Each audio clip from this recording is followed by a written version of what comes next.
that's the big question. Will it drift? Let's find out. I'd say that's a firm yes.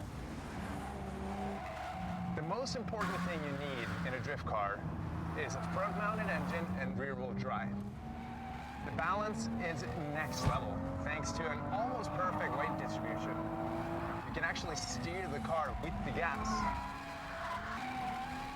The most impressive feature is for sure the active differential. It makes it feel very civilized on the street and an animal on the track. And this car is legit. My first real drift car was a red Mark IV Supra. And here we are. It's all come full circle. That's what I'm talking about.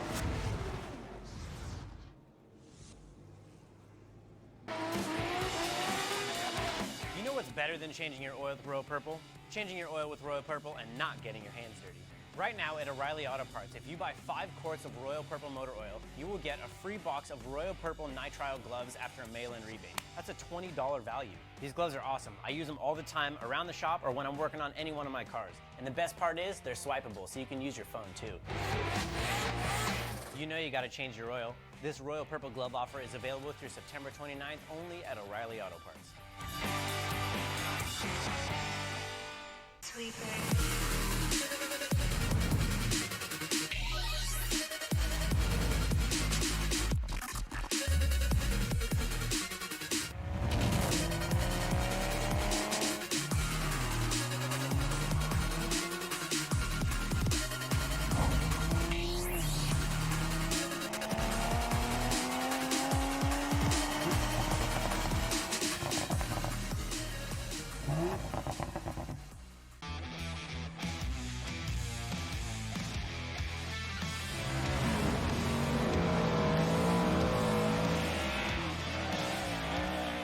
To let you know about the Ford Performance Drift and Dirt Sweepstakes, where you can win your choice of a brand new 2021 Ford Super Duty Tremor, which is ready for work or outdoor adventure at any time. Or a 480 horsepower, track-ready 2021 Ford Mustang Mach-1. All you have to do is head to driftanddirt.com for your chance to win.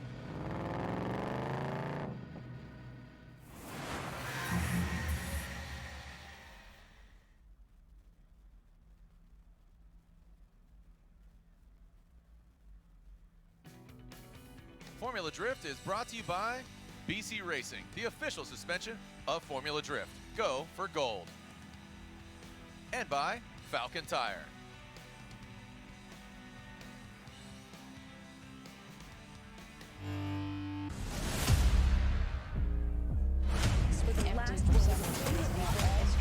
We are going to have to act if we want to live in a different world.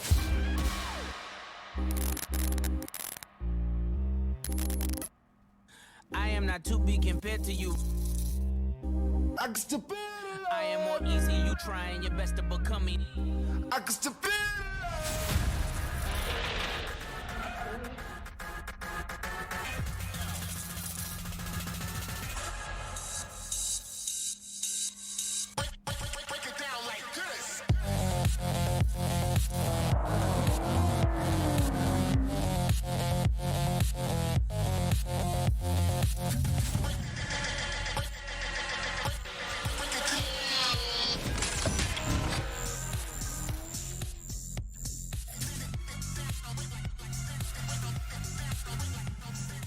It's a beautiful day here in St. Louis, Missouri for the first and second stop of the Formula Drift Pro Championship.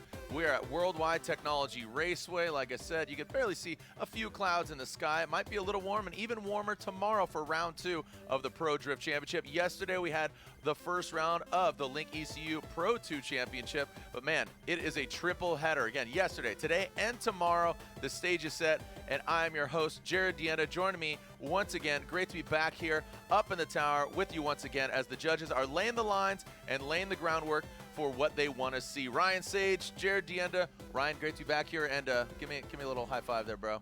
Right on. We're practicing. We got a little plexi window right in between us, so we're practicing social distancing. Good to be back. Yeah, it's awesome. I mean, a first time for everybody, doubleheader. First round today, second round tomorrow.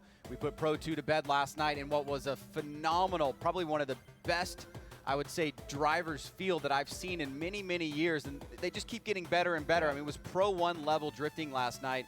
And congratulations to Josh Love for that win. But today is the pro guys. We've got 29 guys in competition that are going to be trying to get on that box tonight and tomorrow. Yeah, some new names, some familiar names, some names that aren't here. And, you know, we got to bring that up. James Dean, Peter Visick, Wordhouse Drift Team, the defending champion over the last 3 years, who's from Ireland, is not going to be here with us this, I assume, the entirety of the season. I mean, do you have much clarity? I tried to message him, and he's kind of bringing it. But, I mean, man, we do have some other former champions here in the building, but I think notably James Dean not here. But here in the building, obviously the most recent one after James Dean, Chris Forsberg. Osbo, he's behind the wheel of his brand new Toyota Supra. People are wondering how he's going to fare. Forsberg in 2014. Michael Essa, when he won the championship, was in a BMW, switched it for a little bit. Now he's back in the BMW. Daigo Saito, there were rumors that he was coming over. And then, obviously, you got the rest of them as well. Yeah, it's a really interesting year. And obviously, we got the back-to-back-to-back by James Dean. Peter not here. In a certain sense, for me, I am as excited even if they were here. We want to see the best guys, but this really opens the door for some guys that have come up from Pro 2. And, of course, we've got Chris Forsberg, who could potentially get that 4th championship, and all the guys that have come so close. Odie, starting off with those 2 wins last year, right? At the beginning of the season, and you just know that he is prepared coming into 2020. We always talk about attrition, but now more than ever it is important. So you wonder what is strategy here for these drivers. Here's our top 32 driver matchup, and as you said, Ryan, we do have 3 buys, so Kazuya Taguchi, and we'll get into that on the formalities of how this was decided. Like you said, kind of a pseudo mix-up matchup. Matt Field has a buy, Justin Pollock has a buy, but already out of the gate, you see Adam LZ, which I think might be the best-looking car in FD, dare I say that, because, again, everybody's vehicles look great, but Adam LZ coming out with some sweet kind of JDM-looking livery and the seats and the chrome wheels. I mean, it's got styles for miles, but overall, really excited. Ryan Turk, he joins the Papadakis camp now. He's driving the former Toyota Corolla hatchback of Frederick Osbo. Anybody else stand out in your mind as far as these? Masuyama, a newcomer here. Also, we have Brazilian's own. He is back as well. Yeah, I mean, you pretty much pointed everything out, but I think the big one is Chris Forsberg and Adam LZ. We know that Adam has been practicing quite a bit, and we know that Chris really needs to get out of that top 32 to get those points for a championship, which he's always going after. So I'm really looking forward to that one.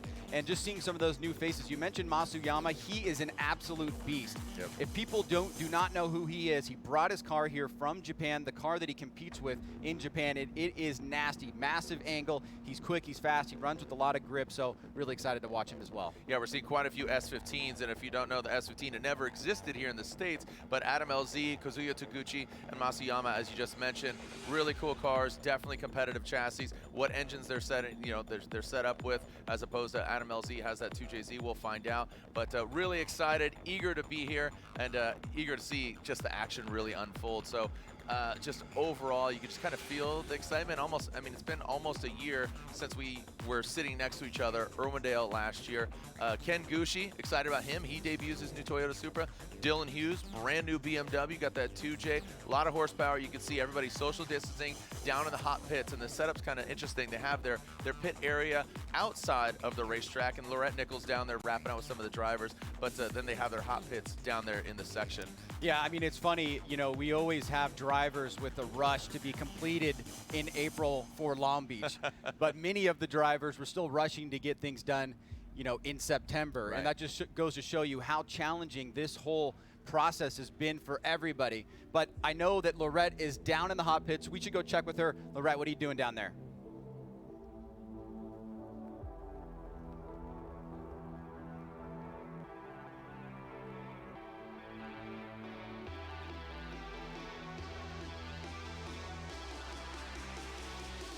All right, looks like we got a little bit of technical issues there with Lorette. Just dialing it in. She is quite a bit of distance away. Again, she is down there in the hot pits as all the teams and crews and drivers are getting mentally prepared, as well as getting their vehicles. You can see the Achilles Tire, Oracle Lighting, Dodge Viper, Dean Carney. Saw him a few weeks ago testing actually with that vehicle turbocharged. He's got a new team operating his team, the ArcLight Racing team operating out of Texas.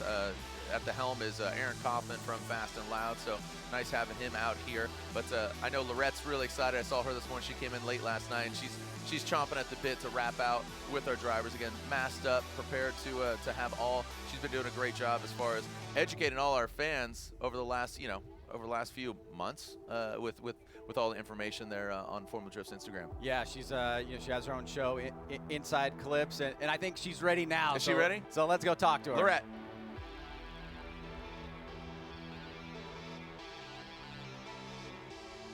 Side of me. Publicly, I want to thank Ryan Sage, Jim Lau, and the entire FD staff. Thank you so much for your sacrifices to get us here. We are so grateful. And this OG, the 3-time Formula Drift oh shoot. Can I, not the defending champ. Sorry, Ken. Okay. In 5, 4. Chris. No problem. It's all good. Hey, we're all a little rusty, right? Guys, we're doing our best. 5, this is it, everything. Yeah. So no, feels good to be back out. Like you said, we really want to thank Formula Drift and the entire staff for making it happen, getting us back out here almost an entire year later, but we're here and we're doing it and we're ready to go. So excited. And talk about the young gun that you're going up against. Yeah, I love that Adam, he did really well last year, and then, coming into this year, he said, you know what, I'm going for Pro 1. He wants to grow, wants to be a better driver, and, sometimes you just got to take that leap and, start driving against, other drivers outside of your, previous competition realm. So, it's awesome to see him out there, and he's killing it so far. And we had a little bit of run in practice, and yeah, he's cruising. Yeah. Well, Adam LZ, the fans out here, the entire paddock, so excited to be out here. And you've been putting a lot of work in. What is this moment like for you? I'm super excited. I think everyone is here. I'm just super grateful that we're able to be out here driving and we're able to have this opportunity to compete this year. I'm excited. I feel like this was the perfect year to make the jump, and logistically being able to have back-to-back rounds in a weekend, it's comforting on the wallet and on the driving. You get 2 chances to do your best, and that's 2 more times the experience you get out of normal weekends. So I'm super excited to be here. Well, guys, best of luck. So excited to see this battle going on the track soon. Jared, Ryan, back to you.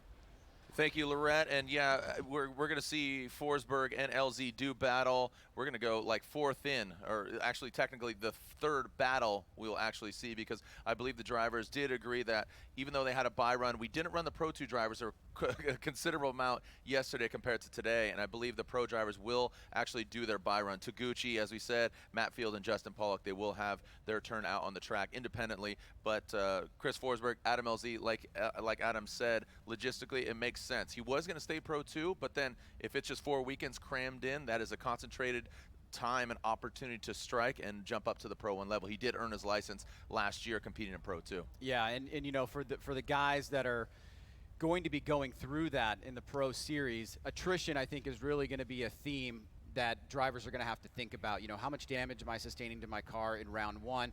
How hard am I going to have to work tonight to be prepared for round 2? Some it's going to be on the extreme, and others are going to have a much easier path, or if they get knocked out earlier, they can prepare better for the next round. Yeah, it's really hard. I mean, to tell these drivers to kind of chill on Saturday, that's like telling a dog not to eat a bowl of food that's sitting in front of them, right? So it's going to be really hard. It's going to be a fun weekend. It's going to be exciting. It all begins in just a little bit. Welcome to round 1 of the Formula Drift Pro Championship here at Worldwide Technology Raceway in St. Louis, Missouri.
All right, welcome back. You can see we actually have some track workers on the track because we're finding a little bit of oil there, Ryan. So it gives us, of course, right? Again, last year we saw Ken Gucci absolutely just glaze the track with some fluids and some oil. So thank you to our trusty track workers. Man, they're quick. They were on it, man. They got quads, they got trucks, but it gives us an opportunity to elaborate on what the fans are going to be seeing because qualifying, whoop, it's gone out the window. Yeah, exactly. No qualifying for these double header weekends, and so we're going to get right into the tandem action.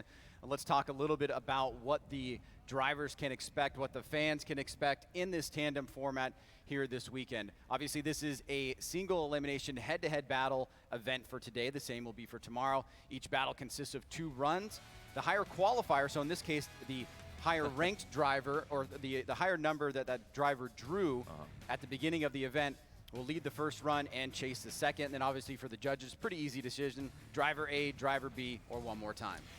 Maybe elaborate a little bit after this when we talk about polling, because you said it was kind of a pseudo randomizer to kind of create a scenario that was normally in qualifying. We'll get to that in a moment. Here are lead driver goals, Ryan. Yeah, so the BC Racing lead driver goals, really focusing on running that qualifying line and that 100-point qualifying run.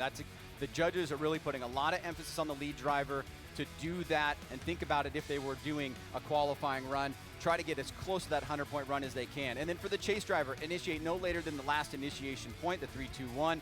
Maintain close proximity to the lead driver. Match or better the lead driver's angle. And of course, really important here, mimic the lead driver's transition and line. Sometimes we see them get out of sync there. The chase driver, really, really hard job, especially in the pro class at this level, how close they're driving. It's what makes tandem so exciting. Exactly. So again, all killer, no filler, no qualifying. They drew numbers yesterday. Talk about that if you will, because I think it just, like I said, all killer, no filler, man. Yeah, so basically how it works is at the beginning of the event, or the beginning of the season, in this example, we had Frederick Oswald, who's the highest ranked driver, draw a number between 2 and 15. He drew 12, and then that basically seeds the bracket invertedly from the top 16 guys. Then we take those numbers and we lay it over the rest of the field, and that's how you get your 32 bracket. Awesome. This course overall, I think it was a lot of fun yesterday seeing the Pro 2 drivers, and if that is any indication of what's going to go down here today and tomorrow, it's going to be really exciting. Mr. Love, Josh Love, coming to us and really put on quite a show, and he went all the way from 32 and all the way to the top.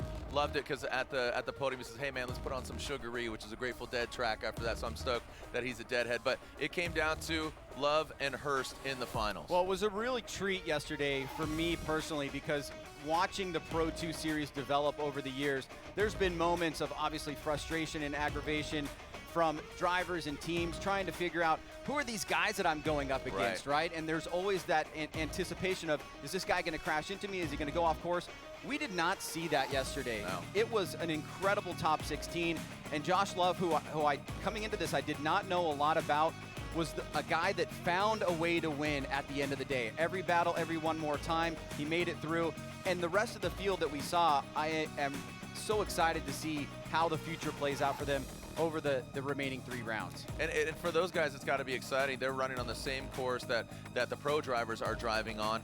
What do you make of the course overall? We'll get into the red zones, as we're calling them, not excel, decel. It's more of the flow, don't slow down here. This is where you get, and I would say the transition from last year to this year, the flow of it, the outside zones, and there's only one inside clip. That's going to create a faster, more fluid, more dynamic look, especially we did just come out of practice, and those guys are killing it. Yeah, we'll definitely bring up the red zone map, which is basically, for fans that have been watching for years, it is basically the decel map renamed.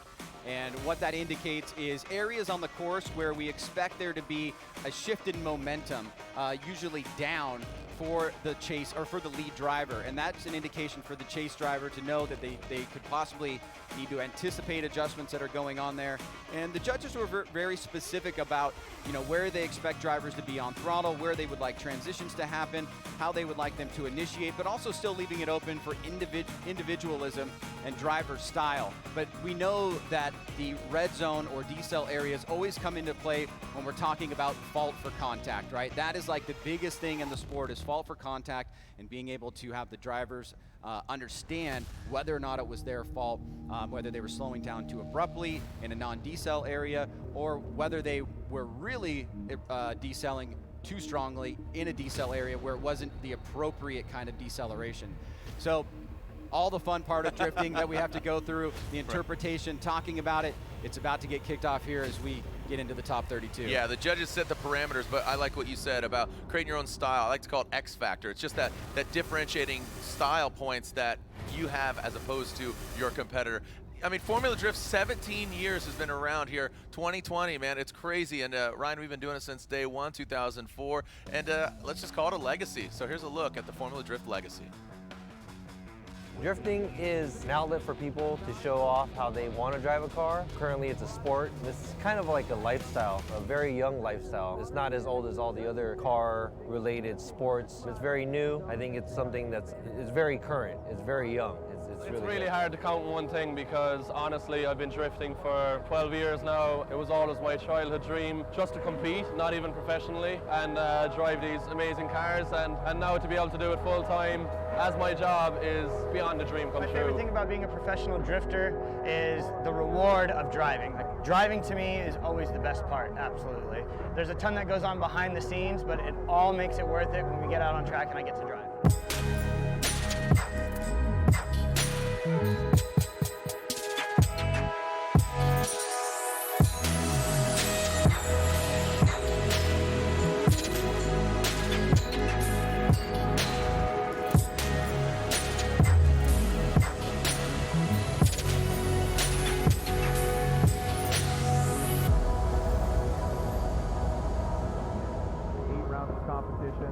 Lots of tires, fiberglass, pretty girls, great looking cars.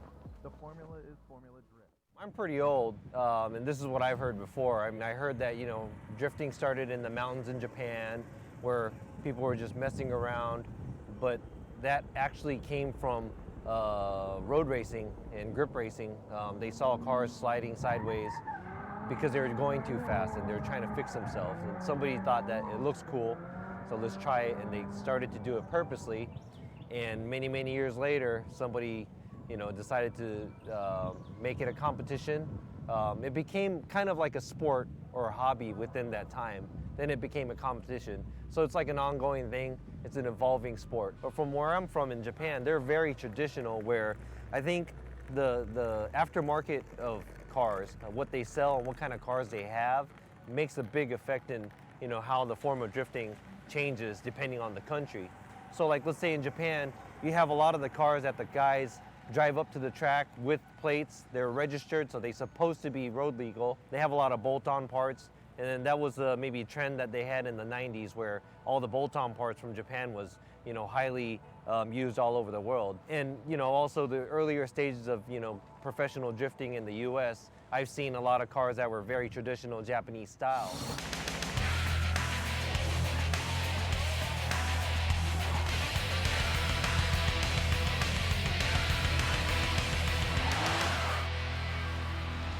Yeah, so I mean, the main story about how I got involved in drifting in general was when I met Jim at Hot Import Nights. We had some ideas about what we thought was missing in, at the time it was called the sport compact car industry. People knew it as the tuner industry. We had some ideas about what we thought was missing there. And so we left Vision Entertainment and we started a company called Slipstream, which was primarily designed to help companies in this industry do a better job of connecting to consumers. And along the way, we had also been following this kind of, at the time, was an underground sport in Japan. Through Option Video, it had become somewhat popular in the underground here. And we had learned that D1 Grand Prix was looking to do an event here in the United States. And since both Jim and I had event experience, him on the operations side, myself on the marketing side, Jim took a big risk and flew out to Japan to meet with these guys and pitch ourselves as event promoters. So we ended up getting that gig, and that's more or less kind of what started our interest and involvement in drifting. As much as we like to give credit that, hey, we were some geniuses that came up with this concept to create a drifting series. We were as much fortunate that we were rejected by the organizers of D1 and were forced essentially to create something of our own. In hindsight, looking back, of course, that was a blessing in disguise. We created the series pretty quickly. When the D1 guys said no, that was like September of '03. And we put our plans together and launched and announced it at the SEMA show, Formula Drift, by November of 2003. So this was what, you know, almost 3 months, 2.5 months later that we were able to put all this together. We were super fortunate because I think in our past dealings and our past relationships, we were able to put together venues like Irwindale Speedway and Sears Point and Road Atlanta, and put all these pieces in place to be able to launch that 4-round series by May of 2004. And we're fortunate enough to have sponsors like EA Games and at that time Circuit City to be able to step up and contribute and be a part of the series. So we were rolling with venues, we were rolling with sponsors, and really all we needed were teams to commit and fans to show up.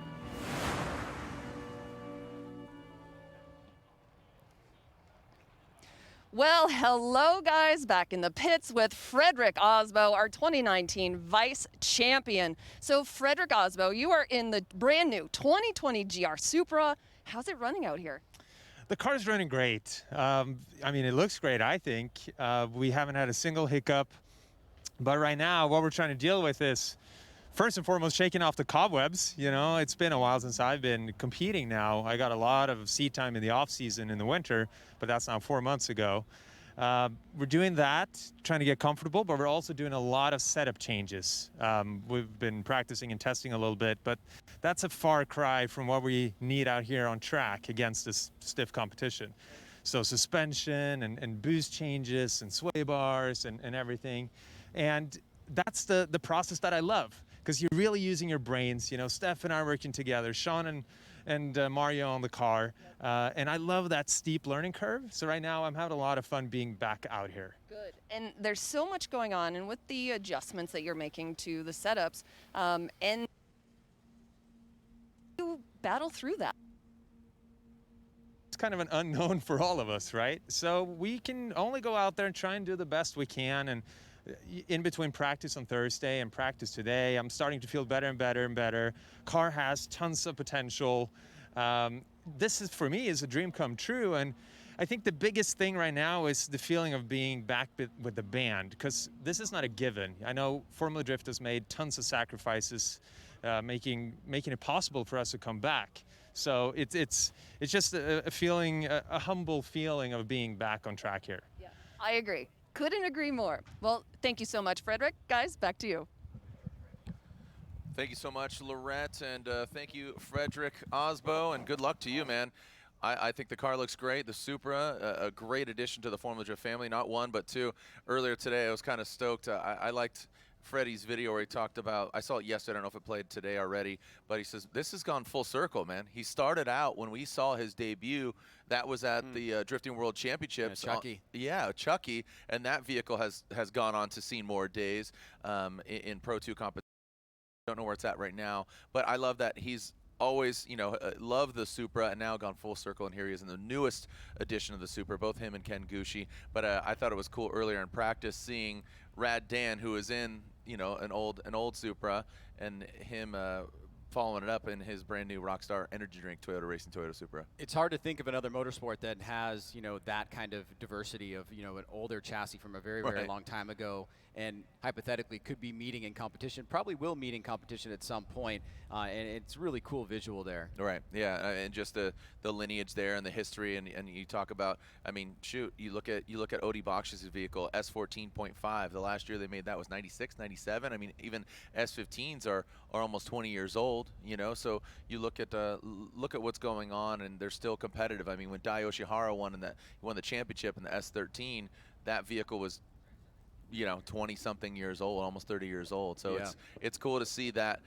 as you say, diversity. But it's a lot of fun. It's exciting to be back here, and I like what Dylan said yesterday. I miss my family, man. Like it's weird. It's great. There's silver lining to all of this, and you know we're ready. I think there's a lot of people ready. Speaking of ready, Ole Red, as we saw last year, Travis Reeder, he debuted that all-electric vehicle that is not in competition this year. He brought back Ole Red, as the vehicle is known, and his S13.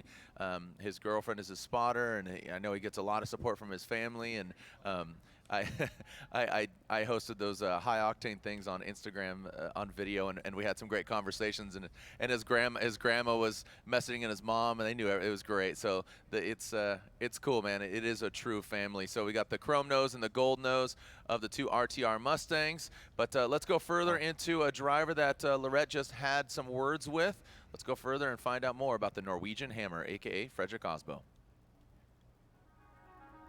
It's incredible. I remember sitting back home in Norway watching Von Gittin Jr. and Chris Forsberg and the OGs of Formula Drift duke it out on track and dreaming of going up against them, and went through the ranks, you know, from a nobody to a rookie to a contender to a champion to now a seasoned veteran. You know, it's been an amazing journey, and I hope we still have plenty of good years ahead of us.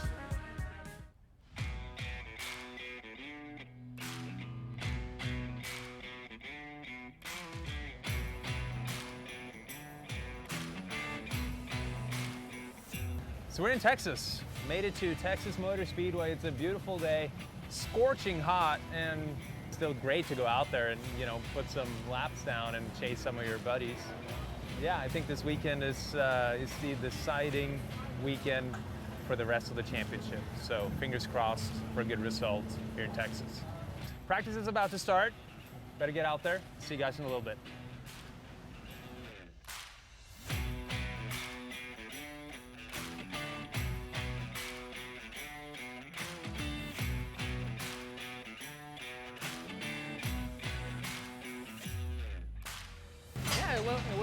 It went perfectly. Went as it was supposed to. Made some small little changes. Tomorrow we'll make some more and just hit qualifying. Hopefully get the top spot. Go from there. All right, time to fire up.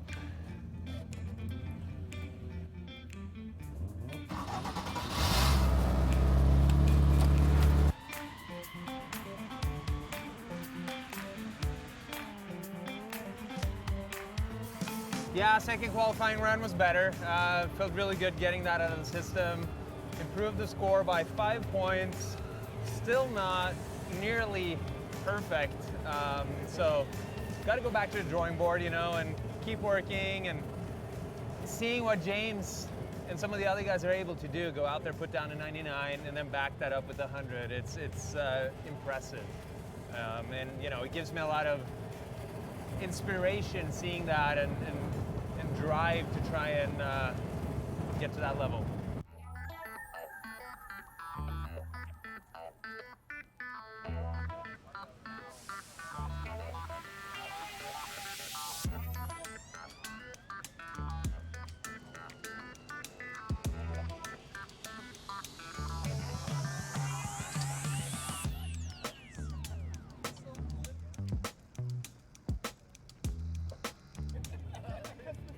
This is it, Saturday, game day. We wrapped up qualifying yesterday. It was all right, it wasn't great, but we started doing better for the second run, and here we are facing Kyle Mohan, top 32, who was doing really well yesterday, and then if that is successful, we move on into top 16, it'll be one hell of a night. Some really incredible driving out there. We still have some work to do during practice, so I'm really hoping for a couple good laps right now. His fault because he goes off track and makes dust come up and gets all over the engine. Mario wants me to half throttle. Yeah, then you'll stay on track. Right? Okay, we'll try that. Mario's the man. I joke about Mario and say he has a 13 mil socket here. He has an adjustable wrench here, impact gun here, jack here. If you break a car, Mario's the man. He'll jump in there. As have we it. Can see, that's happened more times. I guess I've broken the car once or twice. That's it, right? Once or twice. Actually, I don't know anyone that have crashed more than I have, so.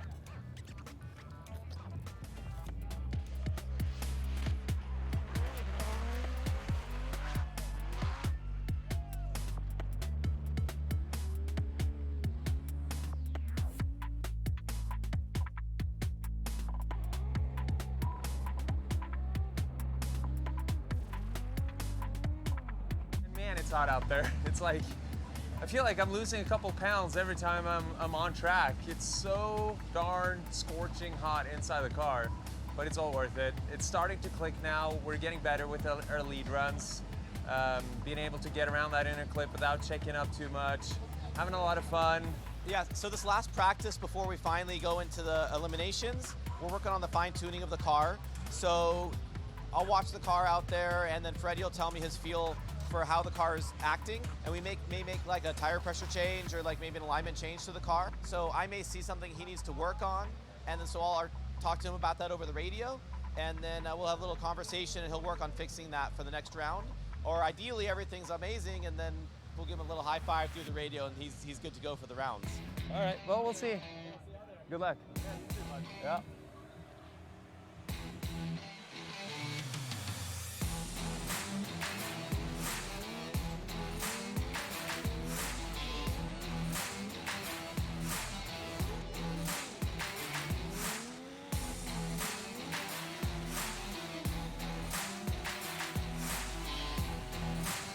Top 32 is actually one of the more tense moments of the racing weekend, and some people think that's an easy battle. Not so, it's never easy. Plus, if you don't make it out of 32, you're kind of lost. We had a good lead in top 32, decent chase, and so far it seems to be paying off.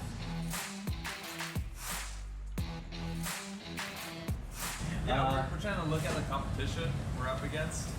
We're up against Taguchi, trying to see how he's doing it. And also watching Frederick's runs, and also watching your runs to see where we can improve on those. Yeah.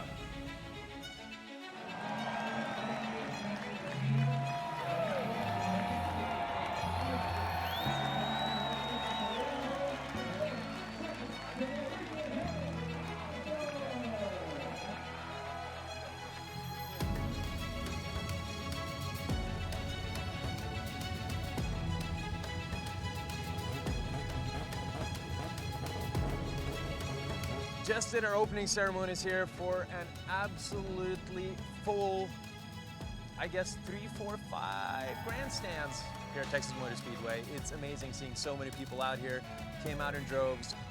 This is the one you want to do well at, because we're up against Taguchi. He is on rails here today, so this is going to be one for the books.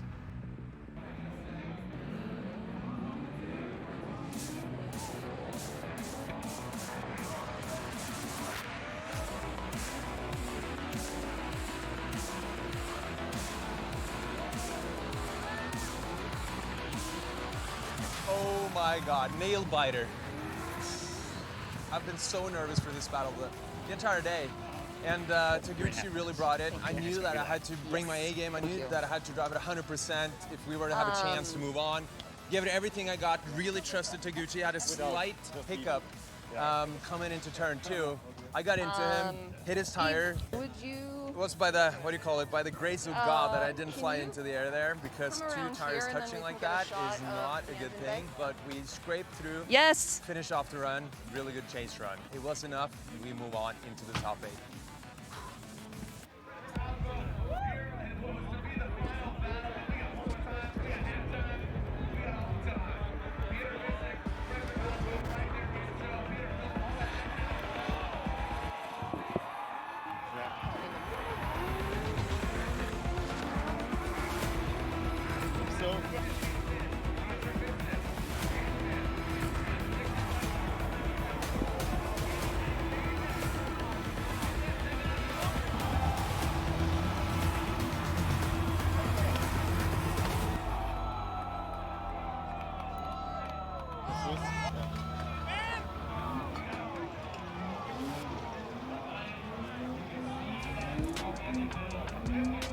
I tried to do my best. It was really good. It was better than I was expecting, to be honest, for the first half of the track. Finally! And then I transitioned, and I don't know what I was thinking about that.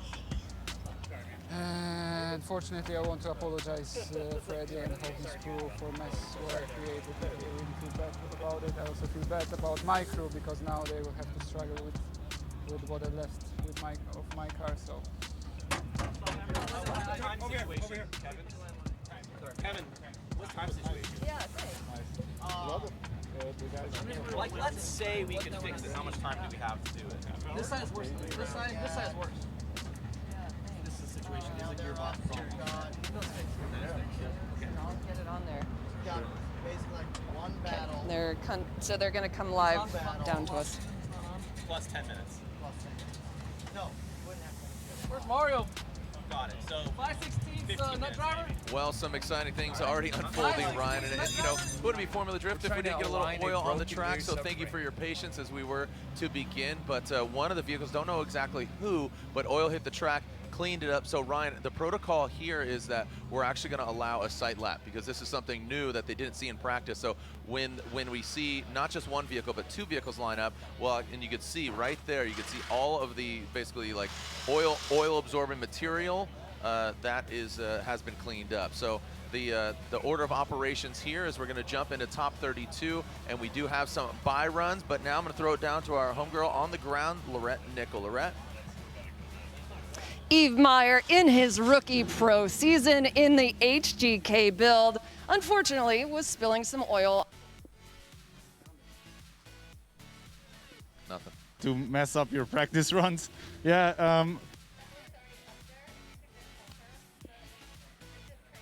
And yeah, lost also my practice, so will be a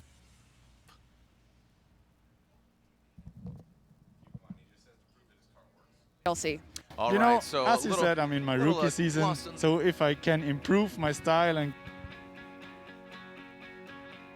of Chelsea, I'm happy with that. And if I win, I'm the happiest man alive. All right, Yves, thank you. Best of luck. Thank you. And guys, again, thank you, Lorette, as we are tightening up here, tightening up the course.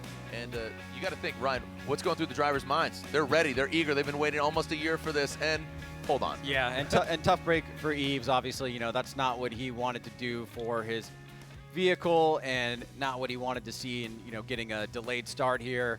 So bummer for him. But as you said, Jared, we will need to give the drivers at least an initial sight lap, and it'll be a non-drifting lap just to check out the conditions of the course.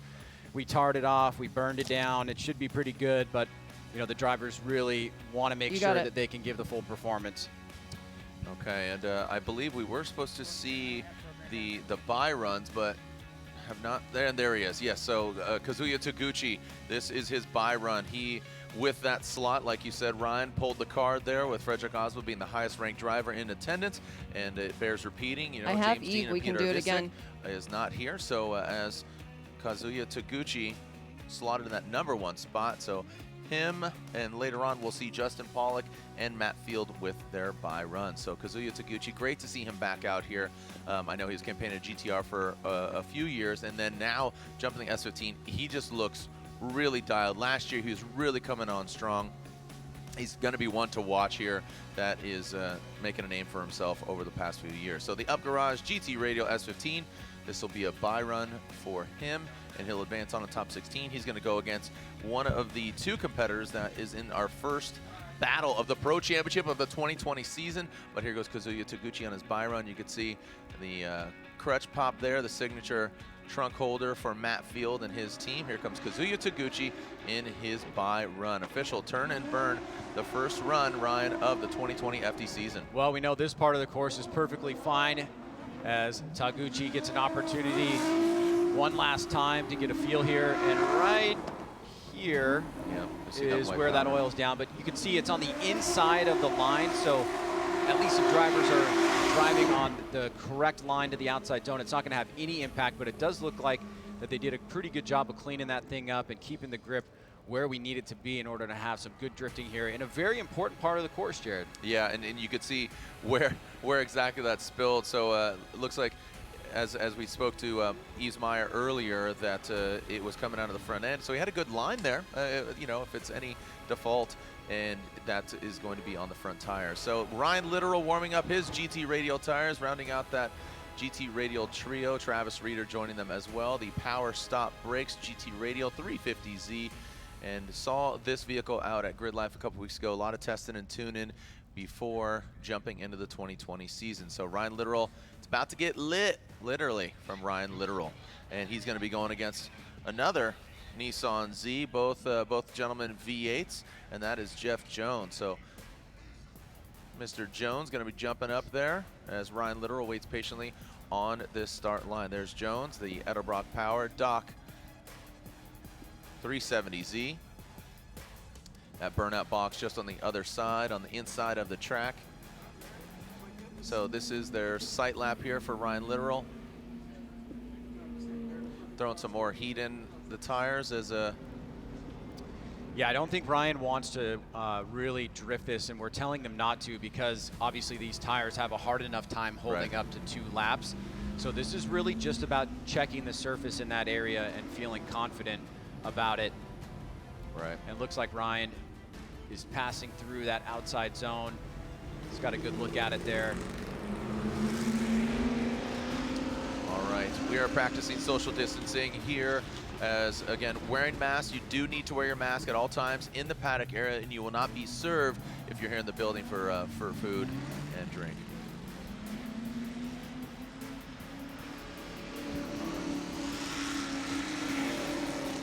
All right, Ryan, taking a look at the matchups here for our top 32. As we said, 3 buys.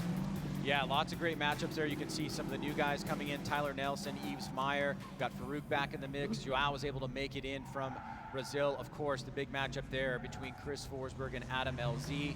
And then we've got Matt Field, Justin Pollock, and Kazuya Taguchi with a bye. Also, Jonathan Narin and Wataru Masuyama coming in as new drivers this year. And I got to tell you, Jared, Michael Essa's in for a ride here if what we've seen from Masuyama in Japan holds over here in the States. That's going to be a tough battle on the 32. It's been an exciting road to get to this event, and yeah, like you said, Narin. Also, Rome Charpentier, if you saw social media on him, a wild ride. Him and his team and his wife, they in New Mexico rolled the truck twice. Glad to see, first and foremost, he's okay, and the vehicle. It just took a couple slaps on the trunk, and the car is back, and he is competing. So it's great to see Rome. Unbelievable. Right? Just unbelievable. Wow. So I'm just happy to see him, and everybody's okay. And for the vehicle to be okay is just icing on the cake.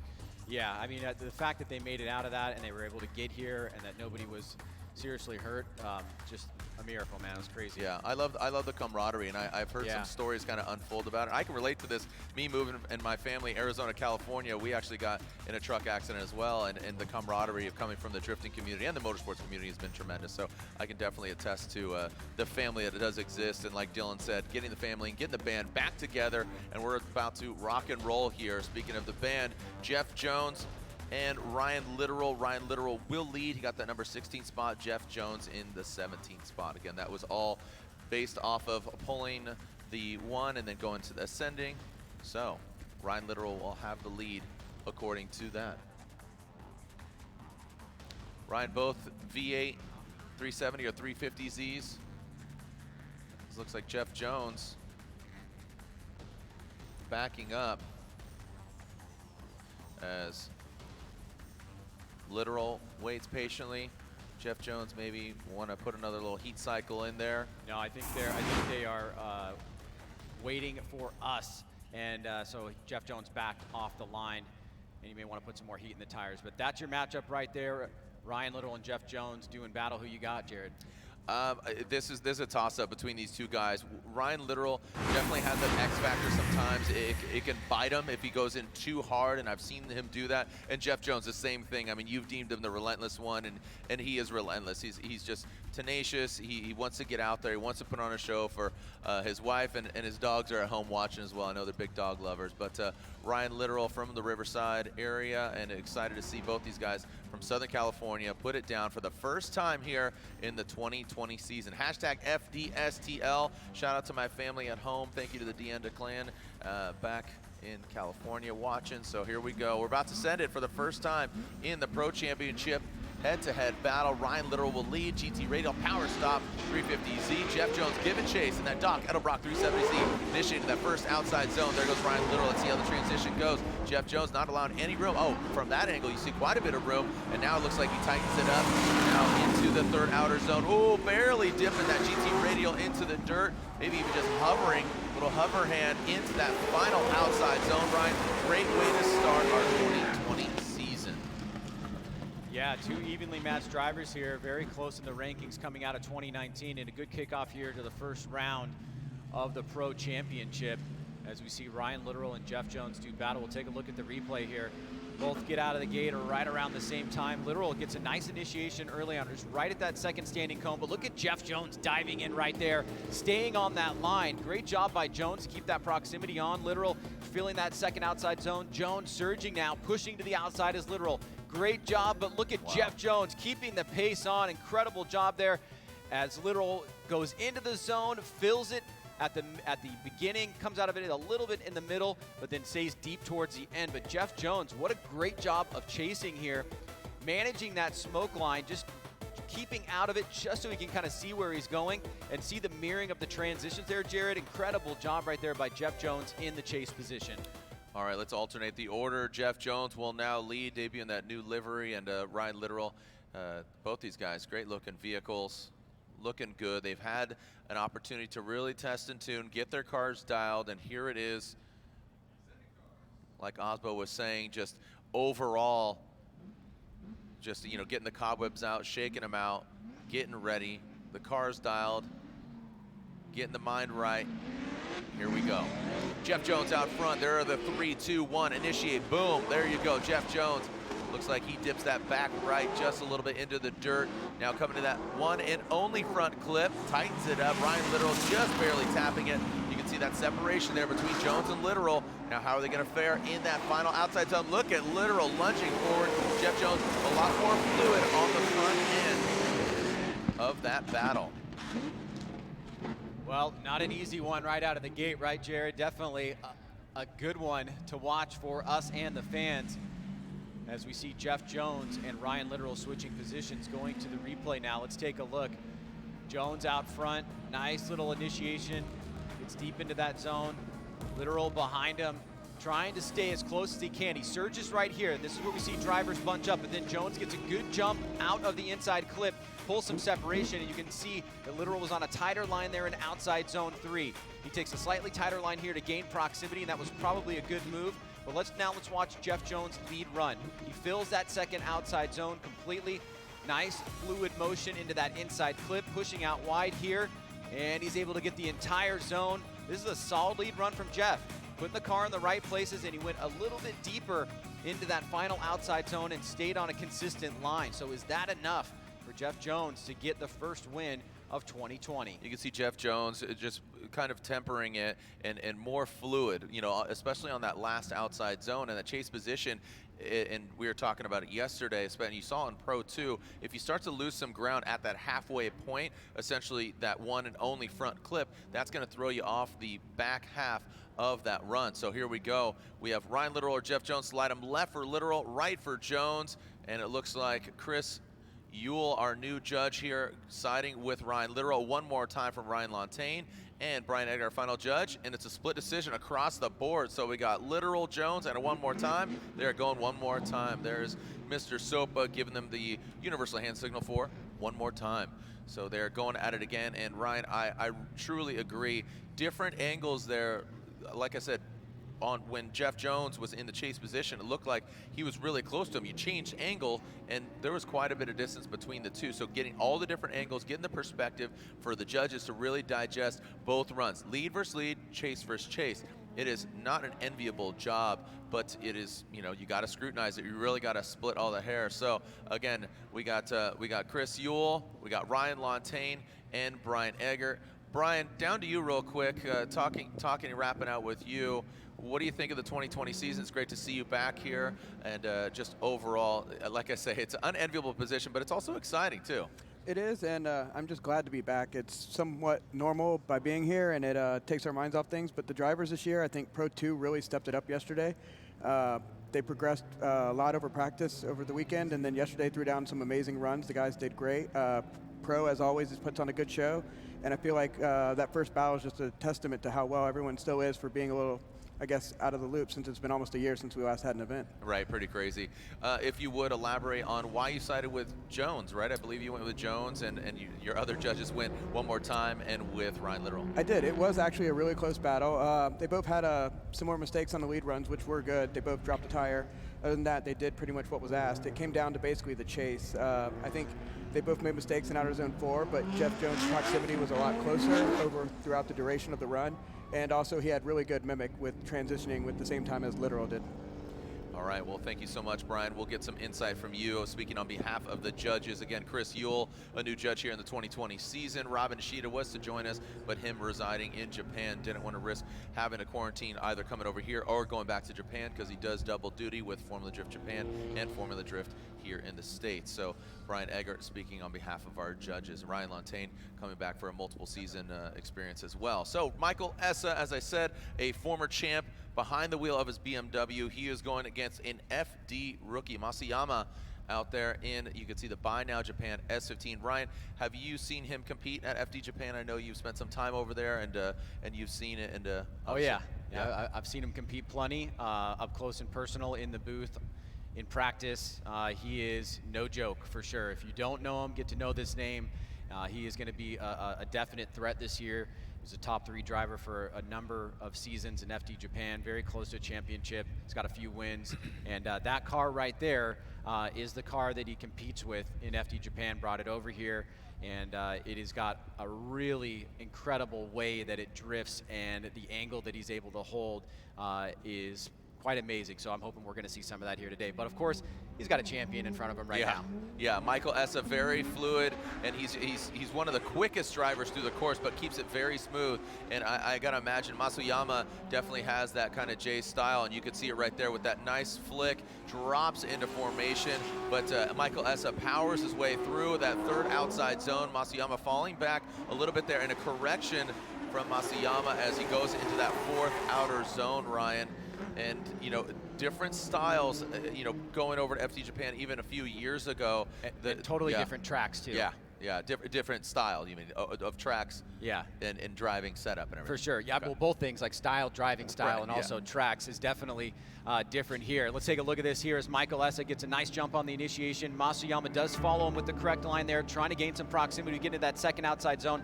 Masayama a bit tighter here on that inside clip, and you can see the angle that Essa had and the line allowed him to accelerate out of that inside clip. Not a snappy transition into outside zone, and comes up pretty good there, but doesn't get deep or consistent all the way through. He had just little moments there, but Masayama did have that mistake, and he wasn't able to gain proximity in that final outside zone. Let's take a look from the drone here. This is where Essa starts to try and gain a little bit of distance here.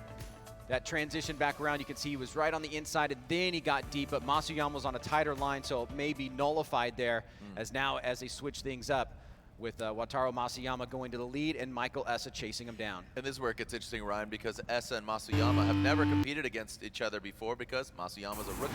So literally no track record in between these two drivers. Yeah, indeed. It's you have to feel for Michael Essa in some way, because he spent so much time as a veteran getting used to other drivers and their driving style. In this case, he doesn't really have a lot to go off of. And in this position, this is the toughest, right? Because the guy's driving in front of him. Exactly, getting that fresh air. Masayama on his maiden voyage, his first ever turn and burn in the Formula Drift Championship, and Michael Essa picking up some new sponsors this year, welcoming FCP Euro and Liqui Moly on his BMW. He's been rocking Achilles for quite a few years, so great to see him back again. I always love seeing him behind the wheel of a BMW, and you have to think he's utilizing some information that Brudski was competing yesterday in Pro 2, so he's doing some knowledge share. As Masayama goes into the second outer zone, good angle. Michael Essa seems like he's kicking back a little bit. Might he surge right here? No, there you go. So Masayama absolutely running away with it. Michael Essa maybe kicking back a little too much. You saw a little correction there from Masayama, massaging in that outside zone, and Michael Essa just flicks on straight there as he crosses the finish line. I have a feeling none of these battles are going to be gimmies. No. Here today. This course Everybody's definitely- hungry. Everybody's hungry, and this course has a tendency where the differences are very minimal unless somebody makes a big mistake. Here's Masuyama, gets an initiation right by that last standing cone, deep into that first outside zone. Now swooping back around, Essa looking for an opportunity to attack here on this inside clip. Gets pretty close there. Masuyama starts to pull a little bit, but Essa doesn't want to let him get away. Now the final transition. Nice snappy by Masuyama out front, and Michael Essa right there to tow up the rear end. Here it is coming of outside zone 1 once again. You can see the mimicking by Essa pretty solid there. Let's take a look at the comparative angle. Essa falls back a little bit. We see a lot of that the guys struggling with that third outside zone, and Masuyama was able to finish deep in the fourth outside zone, but Michael Essa was right there. Man, another tough call for the judges here, and they're really gonna have to split hairs to find winners. Slide him left for Essa, slide him right for Masuyama. And it looks like Chris Yule says Michael Essa, Ryan Lantain says Essa, and is it unanimous? Unfortunately for Wataru Masuyama, that's the end of his day one, because he has a whole new opportunity tomorrow, again, round 2. But Michael Essa will advance on. Congratulations to him, the FCP Euro, Liqui-Moly Achilles Tire BMW. So congratulations to him as Masuyama is knocked out. As Sopa waits to let him know.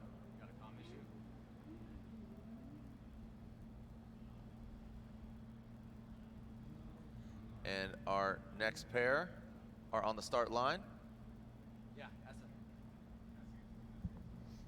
All right, so okay, and as we are. I know what's going on now. What's cracking? That what came over the radio here was that Adam LZ is calling a competition timeout. Oh, okay. So Essa gets the win there. It is official. We can see Sopa. So yeah, Adam LZ is on the line to go against Chris Forsberg, the 3-time champion, and Adam LZ just called the competition timeout. So unfortunately, Forsberg gets iced a little bit there, but looks like now it's time for an NGK competition timeout. Do spark plugs timeout? They sure do, and timely spark plug replacement not only prevents fouling and provides the best engine performance, it ensures less repair time and can save you money on unnecessary repairs. Visit ngksparkplugs.com to learn more about OE suggested spark plug intervals and find the best plug for your engines. NGK, the ignition specialist. Again, the NGK competition timeout being instituted, and you get one. So to be honest, Adam LZ in his pro round of competition pulls up against a 3-time champion. A lot of buzz about Adam LZ, and he goes against Chris Forsberg in his Pro 1 debut, and now he has to call competition timeout. We'll be back with more in just a little bit here at round 1 of the Formula Drift Pro Championship. I'm Jared Dienda, and of course my co-host Ryan Sage.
We're here for the perfectionists, the champions of doing things right.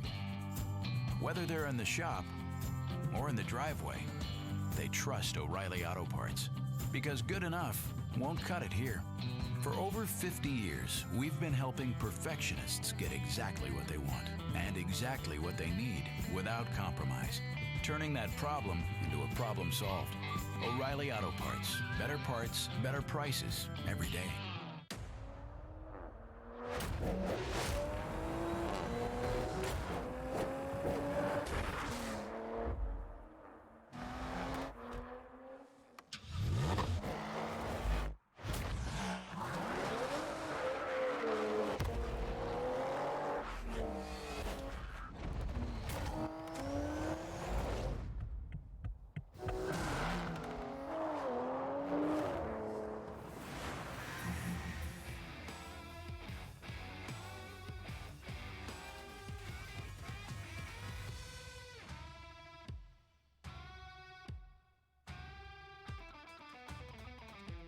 for our drivers, including Adam LZ, utilizing that NGK competition timeout. You can see the gateway to the west off in the distance, as technically we are just across the river in Illinois, but just easier to call it St. Louis. So as we are Worldwide Technology Raceway, and Ryan, we are advancing on to our next battle. And this is another driver I'm really excited to see. And I think he's got a lot of talent here. Ken Gushi, but he's going against Alec Robbins from Becker, Minnesota, and he has quite a hot rod there, that Nissan 350Z. Ken Gushi, the debut. This is the first time we're seeing the brand new GR Supra in competition.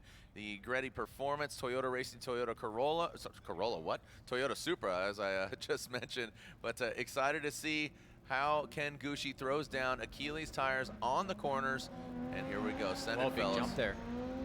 Yeah, a little bit of a jump there from Robbins. It would seem like, yeah, he absolutely lurked forward there. And Gushi out front. Robbins transitioning now in the chase. Woo! Look at that. Robbins dropping the hammer. Ken Gushi fills that third outside zone. Now coming into the fourth outside zone. You can see Robbins lunging forward. Man, seems like he has been training up in Minnesota and is absolutely hungry. Yeah, Robbins probably smartly got that jump there. I hope that he did it the way that he wanted to. It looked like he did a pretty good job there. He kind of lurched off the line aggressively to give himself a decent run up to Ken Gushi, who's got some good grip in that vehicle. Let's take a look at it as we hone in here from the drone. And Gushi right there, you can see transitioning back around to this inside clip. And Robbins keeping the pressure on there, so no slouch here. Last year did some great work in Pro 2. Gushi ripping through that final outside zone, just right at the edge there, but Robbins not able to be shaken. Here it is from the onset. Early initiation by Gushi, right at the edge of the course there. Great job, but Robbins managing that smoke line, diving in right there, nearly making contact and rubbing that rear tire against Ken Gushi. He loses a little bit of angle there, coming out of inside clip number 1, and then again a surging attack, has to drop back there. So very aggressive moves by Alec Robbins to surge forward. Does lose a little bit of angle, and there's that lurch that we talked about, Jared. It looks like he got the timing pretty decent though, and he didn't have that situation where the drivers lurched out. And look at that, you can see that tire rubbing there, that front right into Ken Gushi on that first outside zone. Robbins goes up on the coping and still manages to tuck in tight here. So Robbins looking good in his pro debut. A couple little mistakes in the chase, but they were all aggressive mistakes, which is what we like to see. Oh, for sure. Like I said, he's been training up there in Minnesota, and just wanted to clarify, because I've seen a lot of Robbins over the years competing at different competitions, either be Pro-Am or Pro, and now Robbins looks like he pulled over to the side. He picked up a new sponsor this year, a big title sponsor there for him. Had an opportunity to wrap out with him on High Octane, as judges did see contact. So I believe they're about to see who is at fault. And I think it happened, oh, right there. Yeah, look at that. That definitely, yeah. So Ryan, yeah, that definitely could have affected, or will affect, the performance of the vehicle. And you can see that back left, right off the bat, you saw Robbins go in and punch that back left corner. And Ryan, that's where it gets interesting for Ken Gushi. Go ahead. Well, what's going on here is Robbins has a flat right front, and I think that's why they were showing us that shot, to see where that contact potentially occurred and if that was the cause of the flat right front from Robbins. It seems like it would be, because that's where we saw the contact come together, and so obviously the car pulled off to the side. Now, when this happens in competition like this, the judges are going to look at who is at fault here, and then that'll move us into the next steps. Looked like, I mean, to you, it looked like Gushi was accelerating forward. Seems like everything looked on par, and like you said, all the mistakes that were made by Robbins were being aggressive. He knows he needs to step it up to a different caliber, so we'll reassess on what's going on there between Robbins. Regardless, he would need a new tire, and that contact looked like he was too aggressive. I don't think Ken Gushi did anything to get in his way or impede in the flow of it all, so I believe that Robbins will have to take a competition timeout, and that's basically damage to the vehicle, get it repaired, and finish out the rest of the battle. So right now we move on back to Chris Forsberg. Chris Forsberg and Adam LZ. So Forsberg, that 3-time champion. So we're still, again, assessing fault here, Ryan. So Ryan, just want to make sure, again, who's at fault. Yeah, that's going to be the job of the judges here to assert that, and that will determine the next step.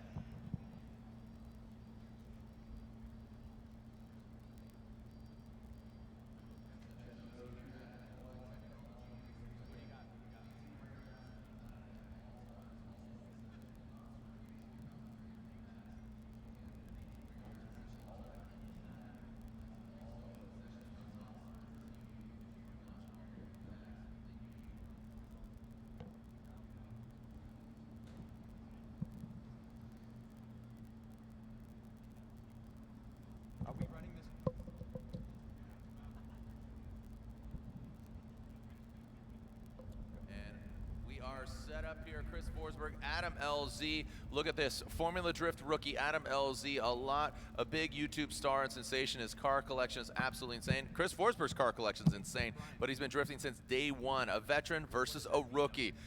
Welcome to FD Pro, Adam LZ here. Great looking S15, debuted the livery, debuted it all, and Chris Forsberg been piloting a Nissan since day one.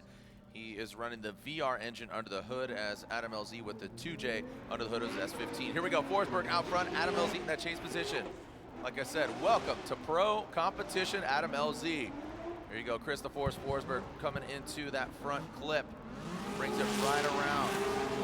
Master class there, filling that third outside zone, transitions into that final outer zone. Adam LZ comes in a little later in that final outside zone number 4. Ryan, great way for Adam LZ. Hey man, here you go. Go against the 3-time champ.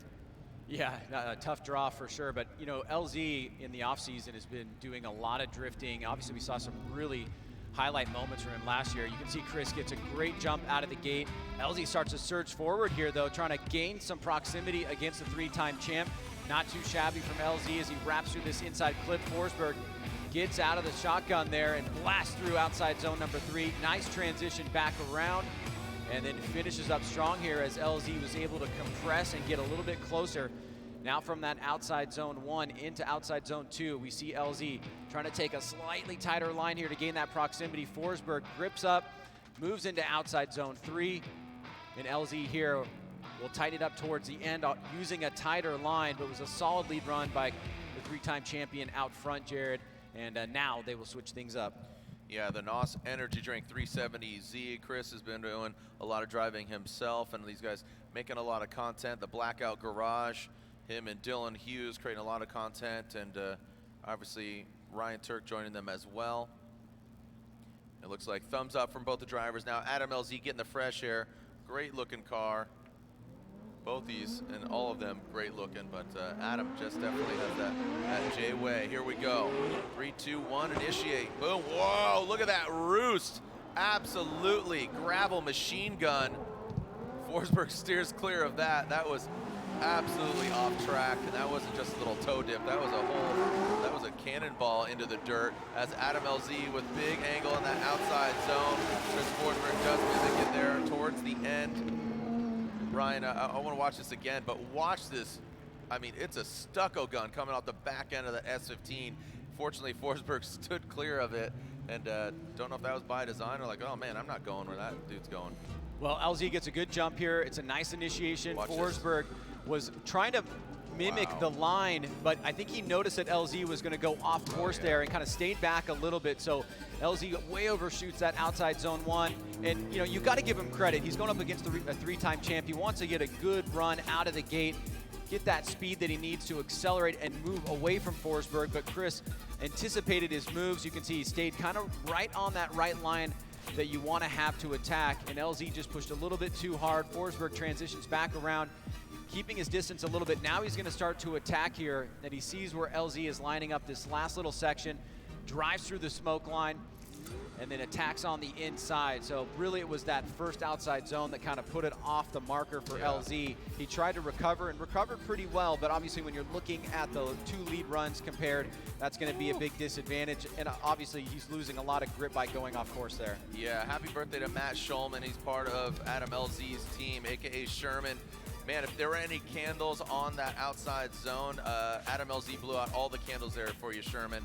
As happy birthday to you, and from the Adam LZ crew, happy birthday, Schulman, AKA Sherman. Don't know if that's going to be enough for LZ to see more action in the top 16. Our judges have digested, and now they tell you what's going on here. Chris Yule says Chris Forsberg. Ryan Lontaine says Chris Forsberg, and it looks like Chris Forsberg gets the win.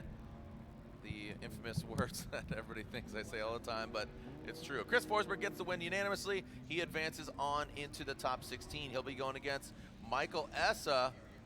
So as we are going back to the Jones and Literal one more time, which we never got an outcome from those drivers. So again, Forsberg will be going against Essa, and if you can recall, many moons ago, those two gentlemen went against each other for the championship back in the day. So we are going back to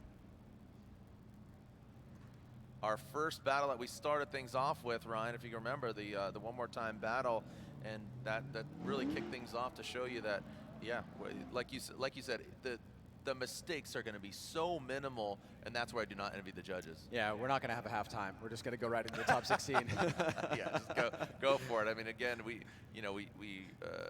don't have the quote-unquote open pits that we normally do, kind of the full access. Everybody's being respectful. So here we go. Ryan Literal, Jeff Jones. Literal will lead. Jones will give chase. 16 cylinders, both Nissan Zs, 1350, 1370. Literal. Jeff Jones comes out of the gate, swinging to the side of that Power Stop Brakes GT Radial 350Z of Ryan Literal, and Jeff Jones tucking in. He is possessed, man. He is absolutely going for it. Literal, a lot more fluid than his first run, allowing Jeff Jones to be confident as he drops and drops and rolls into it. Nice job by both the drivers, Ryan. Well, remember, this was a real split decision last time around. Each driver getting a nod, and then the one more time. This time around, let's see what happens here. Literal out front once again, and Jones dives in again this time. He's on a little bit of a tighter line. I think last time he did it a slightly bit better, but he is keeping that proximity on. Very aggressive, hits that inside clip. Literal to the outside zone number 3. Rockets off that section of the course. Slightly lazy transition, and you can see he's kind of on and off throttle there through that section of the course, but Jeff Jones makes good adjustments. Here it is, Literal blasting through that first outside zone. Jones through the smoke line, hitting this inside clip here. Just coming up a little bit tighter, but he's keeping that proximity. Both drivers pretty even there, and then that was just a slightly little bit lazier transition to outside zone 4 for Literal, and Jones is able to take that to his advantage and kind of close the door a little bit, but overall was a solid lead run for Ryan Literal. Jeff Jones will lead. Ryan Literal will give chase. Oh man, look at this, Ryan. The plot thickens. Looks like we are getting another competition timeout. We got another competition timeout. Wonder if, again, the vehicle's running hot. I know that Literal did some test and tuning out in Colorado at Grid Life a couple of weeks ago, and don't know if he figured that out, but looks like he is in need of this competition timeout. You only get one, so you're gonna want to use it sparingly. Wonder what is cracking, what's going on. All right, could see his team jumping into action, what's going on.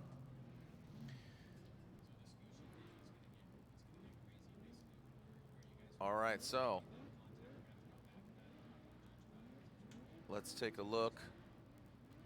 Again, timeout was called by Adam LZ earlier, so we'll take a little NGK competition timeout, Sparkplugs timeout, so go ahead and replace them. When we come back, we'll continue with the action here as Ryan Literal and Jeff Jones only one half into their battle.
back here to Worldwide Technology Motorsports as we are ready to see the second half of the Robbins-Gucci battle. Ryan, I guess this got interesting.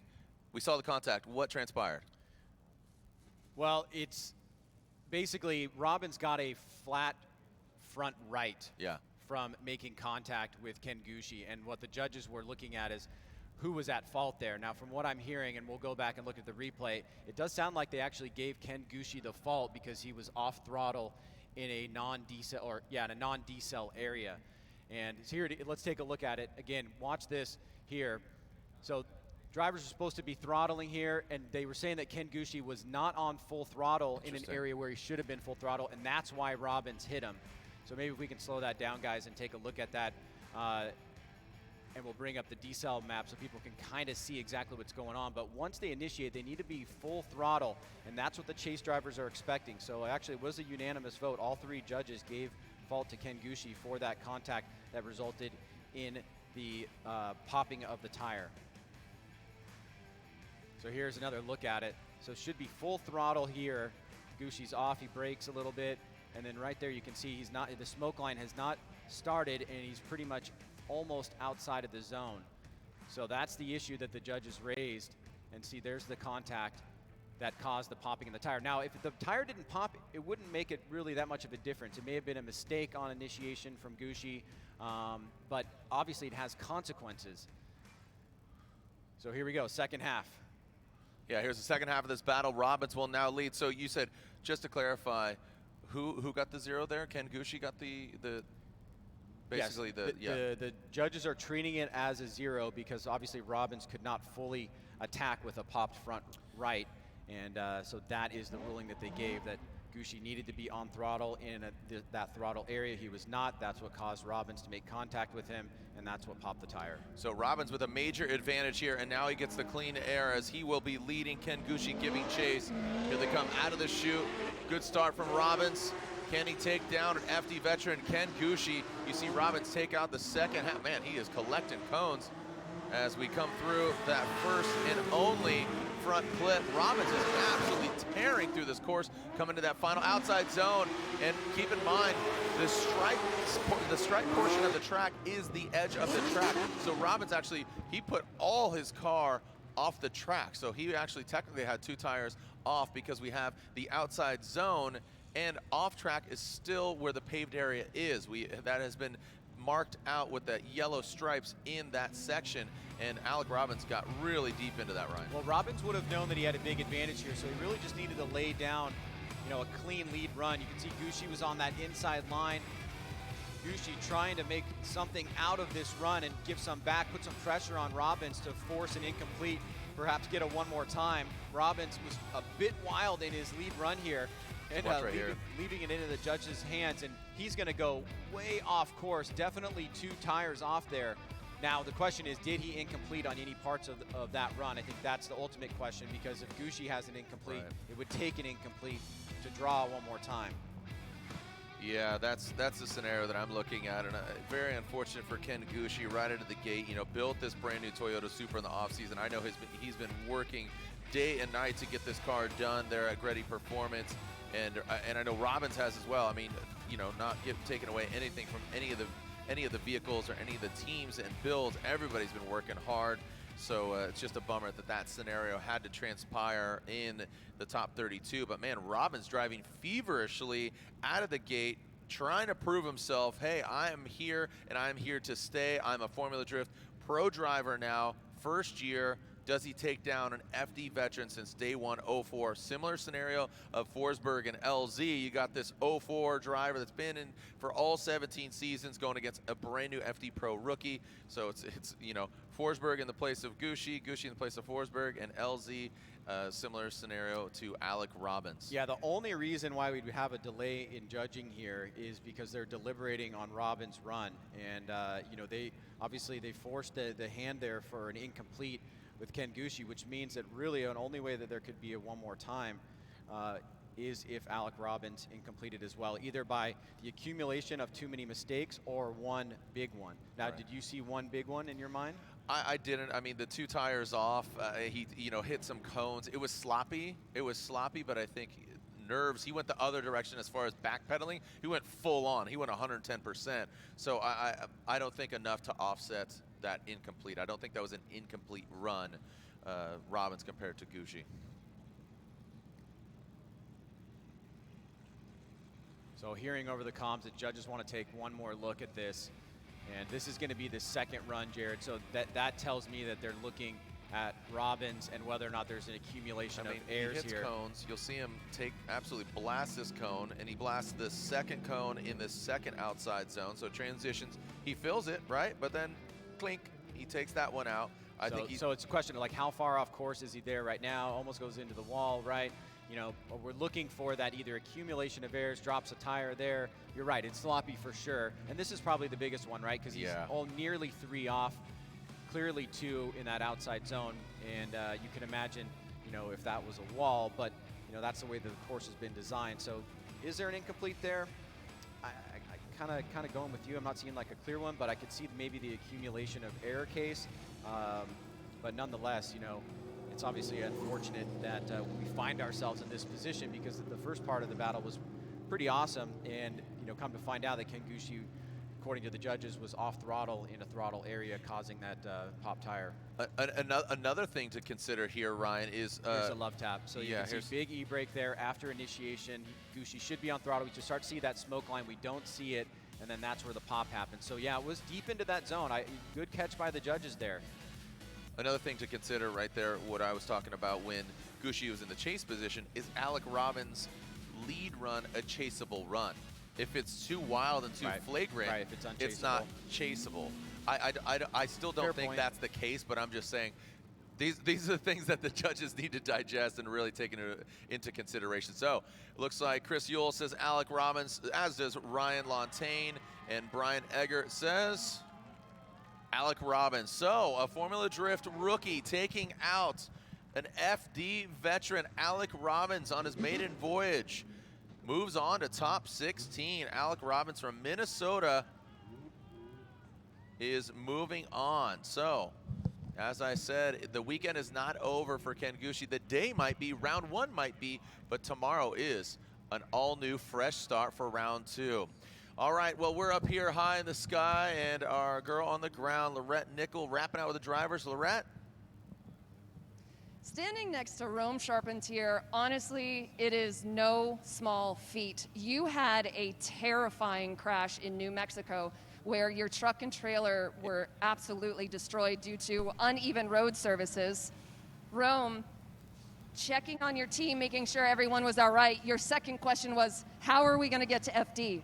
Absolutely. So yeah, the road was a little, it pushed us over into the right lane. My wife was driving at the time, and then it crowned over, and when it crowned over, this trailer kind of stepped out to the right, and then the cones went back left up against the K-rail, so it basically initiated the trailer into kind of a manji. We manji down the freeway, hit the center median part of it, so like the K-rail, went right, the guardrail went through the door where I was sleeping, went completely through the truck, crammed the little like back seat I was on up to the roof, and then we just started flipping. And all I remember is like waking up, making sure my wife and my crew guy Carson, and like really good friend, was alive. And then I remember laying in fuel, so I realized I was in some kind of diesel fuel or something because I was all wet. Just had to get out of there as fast as possible. And yeah, luckily there were some construction guys going on who were building and setting it up, and they were able to grab us out of the truck and get us out before anything too crazy happened. But it was it's the first time I've ever been in an actual car accident, which is weird because we are drifting. But it was definitely devastating to us. My wife is an amazing, amazing person for many, many reasons. But probably the thing that hit me the hardest was she kept saying that she was sorry for destroying my dream, because we worked together the last 5 years to kind of put it together, the whole program. I met her 5 years ago. We started drifting about 4 years ago, and that was the saddest part for me, was to see how sad she was about it. And like, we can always rebuild it. Like, the fact that we're alive and moving is beyond a miracle. We were very close to about 30 feet farther than that. We were going to go off of a gorge, like into a canal. So the likelihood that we stopped where we did and we were okay was just a miracle in itself. It's a miracle, and we're so glad you're here. Our next battle is on track. Jared, Ryan, back to you guys. Yeah, super stoked to see Rome out here. I mean, everybody. including Ryan and I, obviously. So as we move on to our next battle, Travis Reeder. Excited to see him behind the wheel of Old Red and Rad Dan as a business up front, party in the back. He's got the mulleted one, Rad Dan Burkett, as Travis Reeder will lead. He pulled the 13, number 13, and Dan Burkett pulled the number 20. They already took their sight lap, so they're ready to send it. Here we go, fellas, as Travis Reeder now in that GT Radial team, Dan Burkett in that Gear Wrench Rad Industries Toyota Supra, and Rad Dan making a large name for himself, creating a lot of YouTube content. Here we go. Travis Reeder right out of the gate. Let's see how they handle this, transitioning into that first outer zone. Oh my goodness, Reeder going off course, spins in Old Red, and that means Dan Burkett will have the automatic advantage here. That will be an incomplete for Reeder, because as a lead car, you know, the chase car, peace, there you go. But we'll definitely, wow, look at the grass. I mean, he took a massive divot out of that grass and threw it over to the other side of the track. So we will get that cleaned up here. Ryan, delay after delay. Like you said, I don't know if we're going to have a halftime here with all of the competition timeouts, the incidents, and what seems to be a very unassuming track out of the gate is proving to be fairly difficult. Well, let's take a look and see technically what happened here. We see the first tire drop right here, and then the second one gets in there as well. And once that happens, he's pretty much gone. The front two wheels are not going to hold any traction. He goes way off course. Now, you brought up a good point. When we see a chase driver incomplete, the lead driver still needs to finish the run. However, in this case, the lead driver incompleted, and for safety purposes, the chase driver does not need to finish the run. Rad Dan did the right thing. He kind of moved out of the way, but if he, by chance, were to happen to incomplete somewhere down on the track, it wouldn't be held against him because Reeder incompleted first as the lead driver. But unfortunately for Reeder, a tough break there right at initiation, getting into that outside zone. And you can tell, Jared, just how tricky this course can be in terms of the millimeters that it takes, or inches that it takes, to make the car go in places that you do not want it to go. Now Rad Dan pulls up to the line. Looks like Reeder is ready to go. And man, that was a quick little cleanup. Attaboy. Way to go, crew here at Worldwide Technology Raceway. Well done. Round of applause from the judges even. And Rad Dan ready to send it with that clean air out front. Travis Reeder might have some grass in his teeth, but no big deal. That'll buff out. Here we go. Rad Dan Burkett through the start chicane. We got a clean start. No cones were hit in the making of this start line. Here we go. Yeah, now Reeder making up for it. Transitioning back. Oh wow, look at this. Into that front clip. Rad Dan out to that third outside zone, transitioning into that final outside zone. Rad Dan. Oh no! Oh man! Reeder might have actually helped him there, kind of nurtured him. Rad Dan looked like he was nearly maxing out the angle and close to spinning, but it looks like he held it through the finish line. Let's take a look at this again. That got scary for Rad Dan towards the end. And taking a look from up top, Dan, nice little initiation there. He pulls out of that zone early. Reeder makes a good adjustment there to keep the proximity on. Now, he is trying to push Rad Dan Burkett to make a mistake here, keeping the pressure on with that sound and the fury behind him. Now let's watch this last section. Reeder's gonna come up on the inside. You can see he's having a tough time with the vehicle. Big angle from Burkett. Does he get through the finish line with angle? Just barely. But watch Reeder too on that outside zone. It looked like he came in hard and just tried to back it in, and he almost straightened out. It's almost like they helped each other. Well, Reeder in the chase is obviously throwing everything at the wall that he can to get Dan to make a mistake. And whether or not this was an independent mistake, or that Burkett could just hear Reeder breathing down his neck, there's big angle here from Dan. Yeah, you can see in right there some mistakes in the chase as well. It looks like Dan was able to hold angle there through the finish line. We'll take this last final look here, but the get-go, Dan did not really have a great line on that first outside zone, and Reeder was really using that to his advantage, finding ways to tuck that nose in, keep proximity there. You can see the front bumper is kind of starting to fall off, and maybe it's rubbing on that left front as well. And then here's the scariest part of the run. Reeder really loses angle, unwinds it a lot, and then Dan nearly spins out, but it looks like he's going to get out of this unscathed. Yeah, you saw Rad Dan's back wheel actually stop rotating. I think he grabbed way too much handbrake than he wanted to, and Reeder seemed that he was driving like he threw a brick on it. He seemed like he was driving passionately, meaning he was a little angry there, maybe at himself after that first run there. So we are waiting for the judge's verdict to come in. Slide him left for Reeder, right for Dan Burkett. And it looks like Dan Burkett will get the victory, especially after that major mistake by Reeder. So unfortunately for Old Red and Travis Reeder, his day is done, but he will go on to see competition tomorrow. Rad Dan Burkett gets the victory and gets the win with that gear wrench. Rad Industries Toyota Supra. Congratulations to you, Dan Burkett. Moving on. All right, so we throw it down to Laurent Nickel, who's with a top 16 competitor, Mr. Robbins. Alec Robbins comes storming into his rookie battle, takes that win against Ken Gucci, all while chasing some problems with the car. Yes. What are you experiencing? We've been battling a bunch of issues all weekend. The car is just randomly shutting off on us. I think we've got some fuel delivery issues.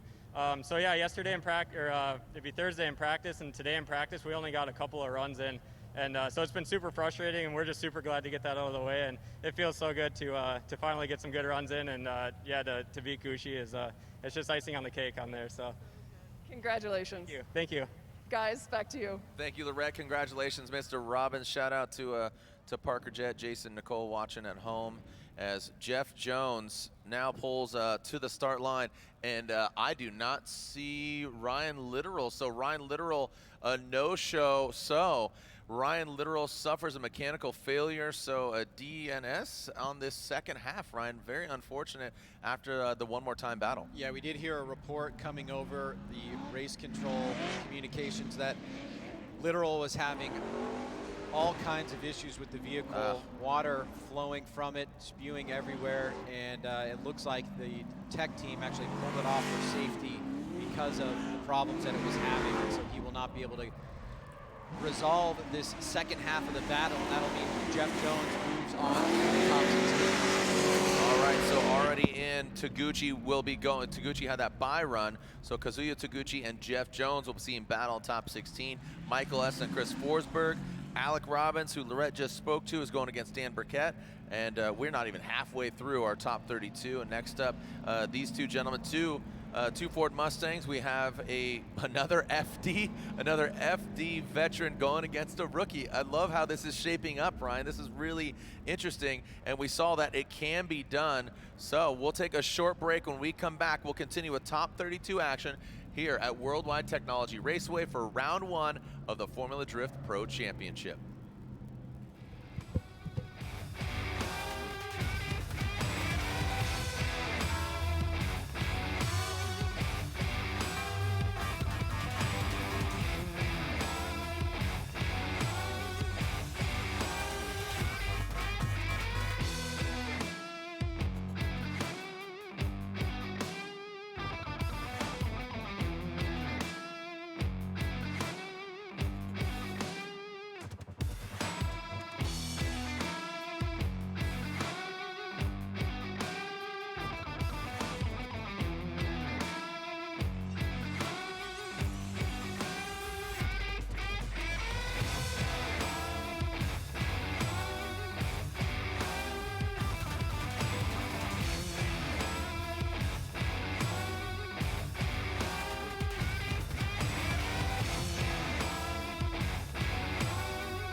to St. Louis, Missouri, Worldwide Technology Raceway, round 1 of the FD Championship.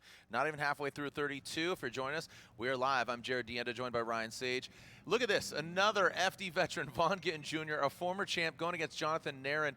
And you know, jokingly, we called him Vaughn Gittin Jr. back in the day. Jonathan Nairn, he was part, I was just talking with Brian Eggert. We've seen Nairn grow up before our eyes in Pro-Am, and then obviously he earned his license through US Drift, and here he is, 2 Mustangs. Jonathan Nairn was part of an old TV show and an online thing called Octane Academy. So just all of this history, right? So veteran, rookie, Mustangs, All-American. Here we go. Vaughn Gittin Jr. will lead. Jonathan Nairn will give chase. This should be an exciting one to watch as Vaughn Gittin Jr., that Monster Energy Nitto Tire Ford Performance Mustang RTR.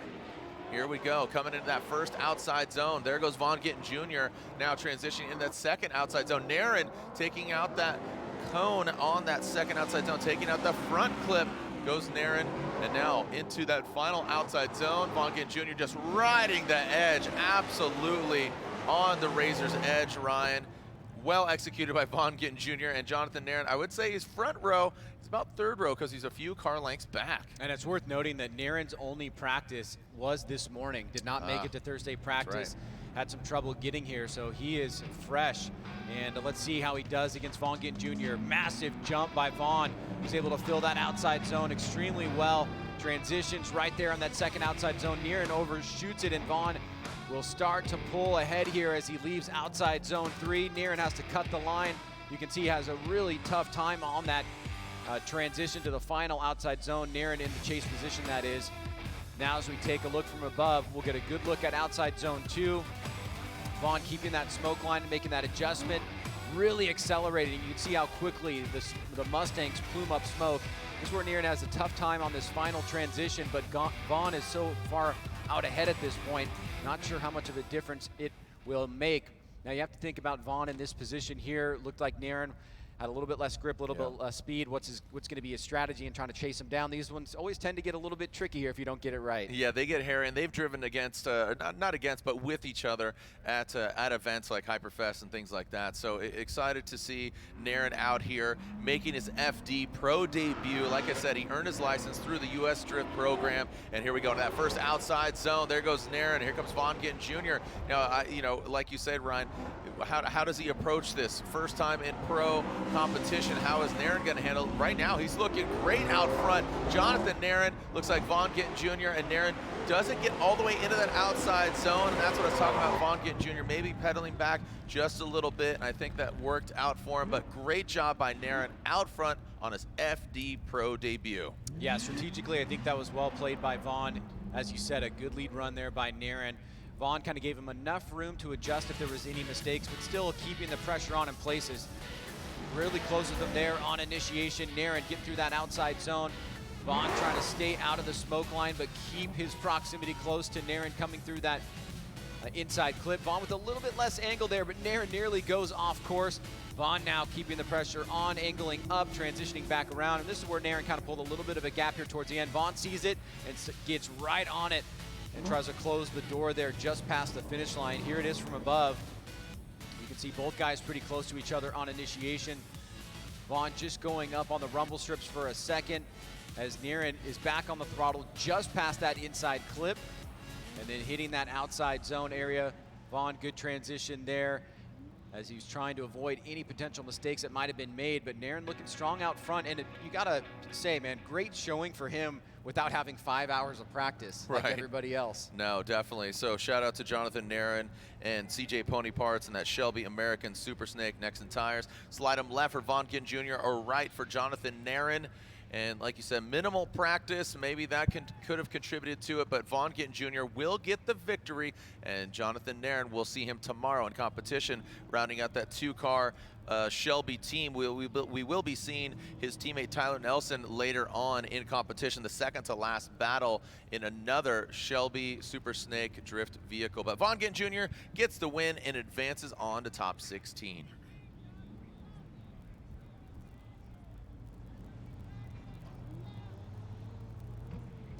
All right, so as we take a look at Ryan, we talked about this track and being fairly you know, it looks unassuming, but then it's definitely a threat. That's a variable that doesn't change. Well, I guess it can change because you got some oil on track. And another debut of a brand new Toyota Supra, that Rockstar energy drink, Toyota Racing Toyota GR Supra. Yeah, the debut that everybody's been talking about. We've seen the practice runs obviously here, but for fans watching online, this will be the first time they get a real glimpse, especially in competition.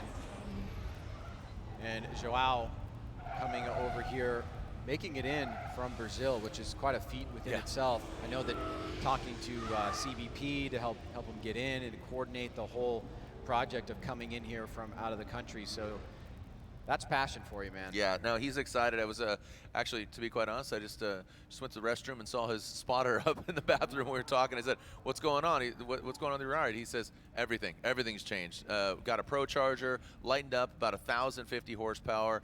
He's, you know, you could see the sheriff is back in town. He calls himself the sheriff. He's got. I saw photos of it before I even got out here. I think Larry Chen put him up, but he had like bullets in his door card or something like that. I don't know. He's got 357. He's really shooting for it, literally. Here we go as Frederick Osbo and Joao Berillon. We saw Joao in the Hyperdrive hosted by a homeboy, Rutledge Wood. Shout out to Rut. What's going on, homeboy? Sent some sweet messages the other day, so shout out to you. Here we go. Frederick Osbo, Toyota Racing, that Toyota Supra going against the Corvette of Joao Berillon as well into that first outside zone. Now the second outside zone. Good angle from Freddie, the Norwegian Hammer against the Sheriff. Sounds like a comic book tale here. We'll see who comes out on top. Frederick Osbo into that outside zone. Joao, you can see a little hiccups here and there, working it to the side of that brand new Toyota Supra. No slouch there from Joao in the chase position. And let's take a look at Osbo's initiation. He took a little bit of a different approach, kind of swings to the outside and then snaps it back around, but then notice he's immediately back on throttle and pushing through that outside zone. Joao adjusts pretty well, lost a little bit of angle there in outside zone 2, but keeps the proximity through inside clip number 1. Osbo on throttle as well as Joao through outside zone 3. And Osbo, look at this, going off course in that last outside zone. Luckily, Joao did not follow him out there all the way, but made a couple mistakes on that final approach as well. Let's look at it again from above. They leave out inside clip number 1. Osbo into outside zone 3. Here comes Joao, trying to keep it competitive. And here you can see Osbo overshoots out a little bit, but Joao was on a bit of a tighter line there. So both drivers having some mistakes in their lead and chase on that final section. And Jared, I'm sure we're going to be talking about that final section a lot because it just tends to be an area where a lot of collisions happen, contact happens, drivers going off course. There's always something going on in that final turn. Yeah, that 3-liter 6-cylinder setup there from the Toyota power plant of the Supra, both him and Gucci running it, but different kind of setups. Papadakis, just absolutely a scientist when it comes to finding that horsepower, finding the secret number. I mean, running 4-cylinder turbo in the Toyota Corolla as well as Castro, and yeah, it's always great to see that. But super stoked to see Joao back out here in FD, and like you said, Ryan, making the jump from Brazil out here. So here we go. Joao out front, Frederick Osbo in that chase position. Clean start from both the drivers. Joao, nasty flick into that first outside zone. Supra of Frederick Osbo into that front clip, takes it out. Oh, a big correction and straightening there by Joao. Now into that final outside zone. Goes a Brazilian driver out front. Ryan, I want to look at that again. It looked like it was just out of camera shot. And Joao, I even heard you making an exclamation there. Yeah, and I was actually, that was for both. There was a bit of a mistake there for Osbo at the end. Not the cleanest that we've seen from the runner-up last year, but he keeps the pressure on early against Joao. Joao having a little bit of a tough time on that transition to outside zone 2. And then right here, it looks like he's going to start going off throttle. See, the smoke line is not there, shuts it down. You will typically see the smoke line start back up right as they pass through that final inside clip. So something going on with Joao there. Osbo may have tempered his approach after that, and if it wasn't incomplete, he knew that he was going to be okay.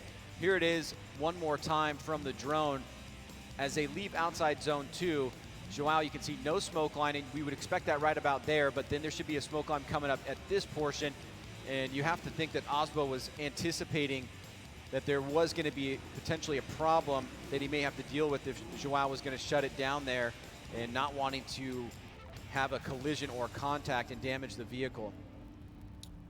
And there is that brand new Toyota Supra. Oh, look at that. Lean Customs dropping their pin collection. So stoked on that. Actually featuring Frederick Osbo's vehicle, the FD Lean Customs pin set. And there it is. Frederick Osbo gets the win and gets the pin as Joao Berrion gets knocked out. Freddie, the Norwegian Hammer Osbo, gets the victory with the debut of the brand new Rockstar Energy Drink. Toyota Racing, Toyota Supra. Also, he is on Nitto tires this year for the 2020 season. So congratulations to Freddie and his team. They are advancing on to top 16, and this should be a good one, Ryan. We got last year's runner-up overall in the championship, the highest finishing driver in the paddock, in the pit, going against Vaughn Gittin Jr. in the 16. So that should be a fun one. Two champions going against each other. As next up, we're gonna see a bye run from the Beast from the Bay, Matt Field. So we will send him down the pipe. Here we go. So Drift Cave owner, operator, that of Mr. Matt Field. Coming out hot. Here we go. Matt Field, Falcon tires, Corvette, the Vortex supercharged setup. Little dance with the dirt there. Yeah, man. I know he's an eager beaver, man. Seeing him doing his handstand push-ups, drinking all his shakes. His sister got his meal plan. He's dialed. Not only the engine under the hood, but the engine running through his body. He's got some mechanical power and some massive physical power this year as well. I know you're all about that. You're pretty pumped. Wait, Ryan, put the weights down, okay? Seriously, put the shake weight down. You don't need to work out at all times. Okay. Okay, just relax. It's okay. You look great. All right, all joking aside, congratulations. Matt Field will advance on. He's going against the winner of our next battle, which should be really fun. Excited to see both these drivers. Jonathan Castro always has a smile on his face. Just welcomed a new member of his family as Dylan Hughes. Dylan Hughes, Jonathan Castro. When we come back, we're more than halfway through, baby, because we got Matt Field with that bye run. And next up, that will officially put us into the second half. So we'll take a short break. When we come back, we'll see Castro from Dominican Republic taking on Dylan Hughes and his brand new Royal Purple BMW.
here we go. Let's ride as we see Dominican Republic's own Jonathan Castro on the start line. Dylan Hughes in his brand new royal purple BMW. He's got the 2J under the hood. And there you go. You can see the stats there. 37, 28 years old, Santo Domingo. Dylan Hughes from the PNW Pacific Northwest. Fairly equal horsepower there. Let's see how we throw down. Jonathan Castro behind the wheel of the Toyota, racing Toyota 86, Jardot Metal Dome. And you can see the Achilles tire on the corners of Dylan Hughes' vehicle. The O'Reilly Auto Parts on the hood. Part of that blackout team, him and Forsberg having some fun there in Southern California. Castro throws it in that first outside zone, getting really deep. Dylan Hughes kind of playing it safe there, middle of the road. Now how they handle here on that front clip. Castro takes out the one and only front clip into the third outside zone. Castro absolutely ripped. Oh, buddy! Woo! That could have been a lot worse. Castro spinning. And looks like pulls off of the vehicle. Looks like the back right corner of Hughes, but want to see how bad the damage is on that back left. Make some noise for him, as looks like hopefully it's just aesthetic. You can see that back left fender flare coming off. Ryan, that could have been a lot worse. And I wonder what happened with Castro. I think it was the wall. At first glance, I'm pretty sure that he made contact with the wall, and that may have thrown him for a loop there, but we will definitely take a look at that again. You're right, the contact with Castro and Hughes looks more just body parts and not mechanical, but at the same time too, you just never really know. Let's take a look, see if we can determine what exactly happened there with Castro that caused him to go into that spin. Looked like he got pretty close to the wall, and that may have just unsettled the vehicle enough for him not to be able to pull through that final outside zone. I beg to differ. I don't think he did hit the wall. I mean, on my first glance at calling it. Oh, you know what? I think you might be right. Yeah, you see that back right bumper. You may be right, dog. All right. Hey, look, I'll admit it. I might be wrong, Ryan. It's okay. I am man enough to say I was wrong. Well, let's take a look, Jared, and we'll do what they call verification. There we go. Let's go ahead and get that blue check mark on your Instagram account, bro. So as Castro is swinging through. No, dude, he did not hit. Boom, you just owned me hard. Oh, owned. That was from practice, probably. Owned.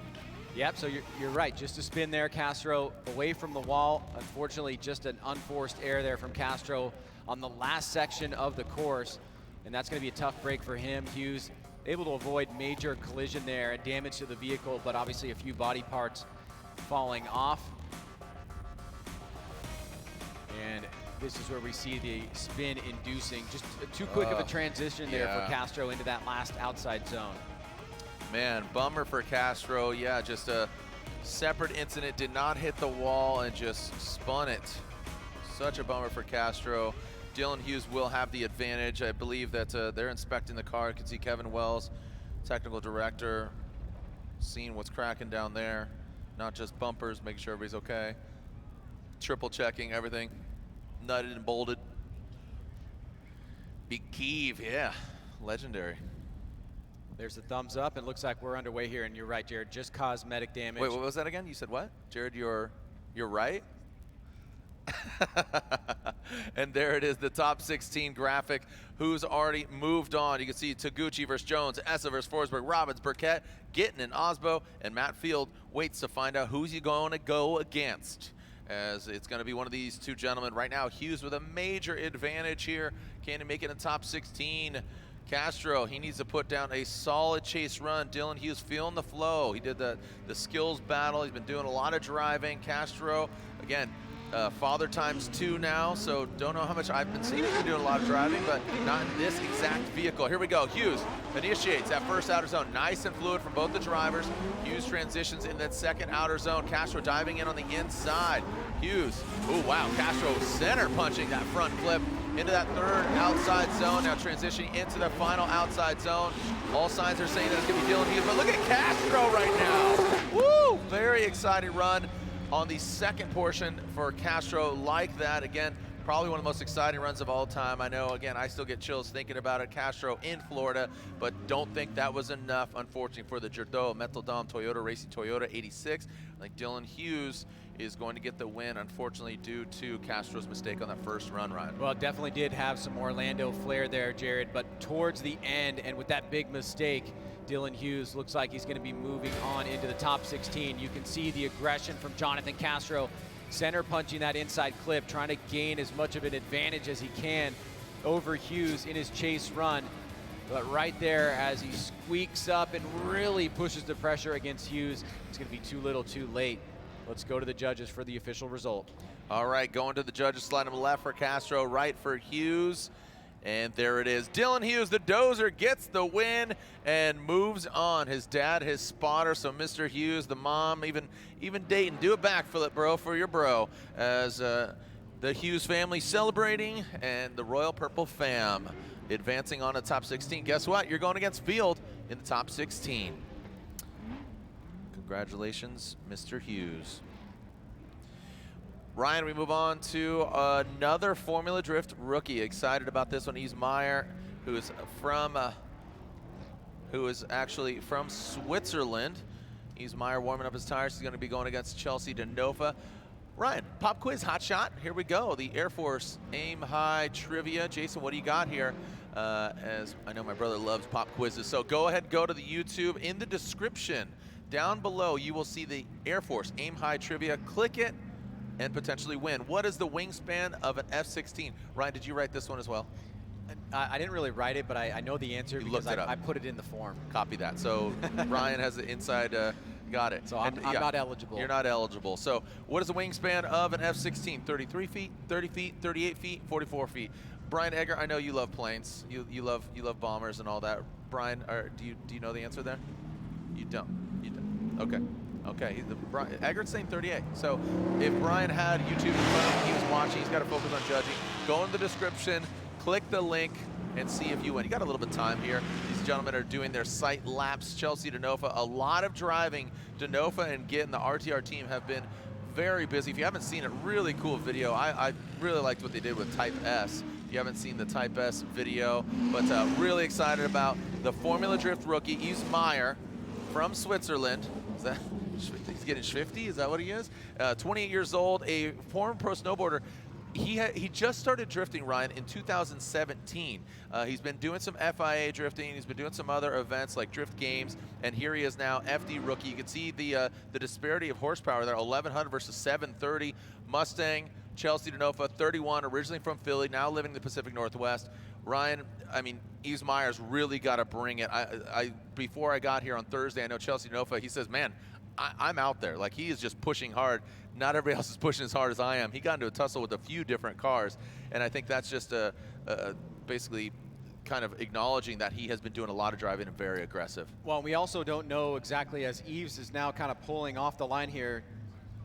Oh, he is calling a competition timeout, Jared. So remember, going back to the end of practice, we saw that oil down. That came from Yves, we discovered. And so we don't know exactly what's going on with the vehicle or what's going on with him psychologically from what's been transpiring with the vehicle. It was enough for him to go up to the line, but now maybe he feels less confident about the vehicle and is taking that competition timeout. So we are hearing, so Yves Meyer here, the NGK Spark Plugs competition timeout. As when we come back, we will be seeing Yves Meyer and Chelsea DeNova. We talked about Yves spilling some oil on the track, but real quick, NGK competition timeout. Do spark plugs timeout? Of course they do. So spark plug replacement not only prevents fouling, it provides the best engine performance. It ensures less repair time, can save you money on unnecessary repairs. You can see him getting jacked up there. Visit ngksparkplugs.com to learn more about OE suggested spark plug intervals and find the best plug for your engines. NGK, the ignition specialist. Ryan, we're seeing a lot of NGK competition timeouts here. So, man, how's that going to play out for the rest of the competition? When we find out, more when we come back.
baby, we're back. Here we go. About to yacht rock our way into Farouk Kawai and Ryan Turk. Ryan Turk, brand new vehicle, new team for him. Same sponsors. We got Gum Out, we got Nitto, we got BC Racing, and Farouk Kawai dialing in that S14. Excited to see how he throws down that SGK Performance S14. He is on some Nexen tires. Let's see what Farouk's got here. Ryan Turk will lead, and right before this, while we had that break, I was talking with the judge, Brian Egger, and he was saying that Farouk's gone against Turk and Osmo more than anybody else, and so here we go. Ryan Turk will lead. Farouk can jump the light, so if you weren't watching yesterday, we do allow the chase driver to jump in order to time that start. Here we go. Ryan Turk in that first outside zone into the second outside zone, transitioning that brand new Toyota Racing Toyota Corolla hatchback. Ryan Turk, boom, right there on that first front inside clip, the first and only. Now in that final outside zone, dialing it in. Looks like he hits it and quits it, does not stay all the way in that final outside zone, but he does get out there, Ryan. Want to see the different angles. What do you say? What do you think? Turk and Farouk. Well, I certainly agree with the sentiment coming from the team owner, Stefan Papadakis. Said there's a lot of pressure on Ryan Turk to perform in that championship caliber vehicle that Frederick Osmo drove last year. And you can see Turk seems to be acclimating pretty well to it here. That first and second outside zone were done very smoothly, aggressively. Great smoke line developing, showing that he's committed to that third outside zone. Farouk trying to play catch up here. I like that move to try to dive in on the inside, gain some proximity. Looks like a lot more grip there with Ryan Turk out front. And you can see Farouk was playing with a bit of a disadvantage from the get-go. Didn't get the jump that he wanted. You see that compression there on inside clip number one. But then Turk lays down the throttle and is able to extend out a bit further. And this is where we see Farouk last little ditch effort to try to gain some proximity there towards the end. And now this is his opportunity to give a great lead run for Ryan Turk to follow, try to swing the scale back in his direction. All right, Farouk will lead. Ryan Turk giving chase. Now, Ryan Turk, this is his first competition with this vehicle. He has a takedown demo vehicle that has been driving, which is a Toyota Corolla hatchback, but first actual comp setup. Here we go, Farouk in that first outside zone. Let's see how he handles the second. Gets right into it, noses in, then pulls out. Now into that front clip. Farouk takes it out once again. Man, that cone is getting abused. The third outside zone. Here comes Farouk diving in. Looks like he puts that back right corner in. Very similar, actually, lines. Farouk on the lead and Ryan Turk, but just in that outside zone, the fourth outside zone. But getting a full pull from both these guys, Farouk Kawai and Ryan Turk. Taking a look at it again here on the Air Force replay. Turk, you can see he kind of slow rolled it out, then he tucked right behind. Now he's starting to get on. He wants to dive in here. Farouk pulls out of that first outside zone a bit early. Second outside zone, he was on the inside as well. Turk, good proximity here through that inside clip, and you can see the cone getting removed by Farouk. Farouk, pretty aggressive out front, sweeping right up against that wall, doing a great job, but just coming up a little bit early on that outside zone. But remember, going back to Ryan Turk's lead run, it was near flawless. A solid lead run would have been a good qualifying score, and he's also aggressive here in the chase. So it looks like the direction is going to be going in the favor of Ryan Turk here in the top 32 against Farouk Kawai. Yeah, that got a little hairy there in that fourth outside zone, but slide him left for Turk, slide him right for Farouk. Now, as we see, Chris Yule, as does Ryan Lontaine. Ryan Turk gets the win. Ryan Turk advances in that Gum Out Toyota Racing Toyota Corolla hatchback. So with his first runs in the books of that brand new vehicle, as well as Farouk, Ryan Turk will advance on. And Farouk, we're going to see him tomorrow as Ryan Turk advances on top 16, and he will be going against the winner of Denofa or Eve Meyer.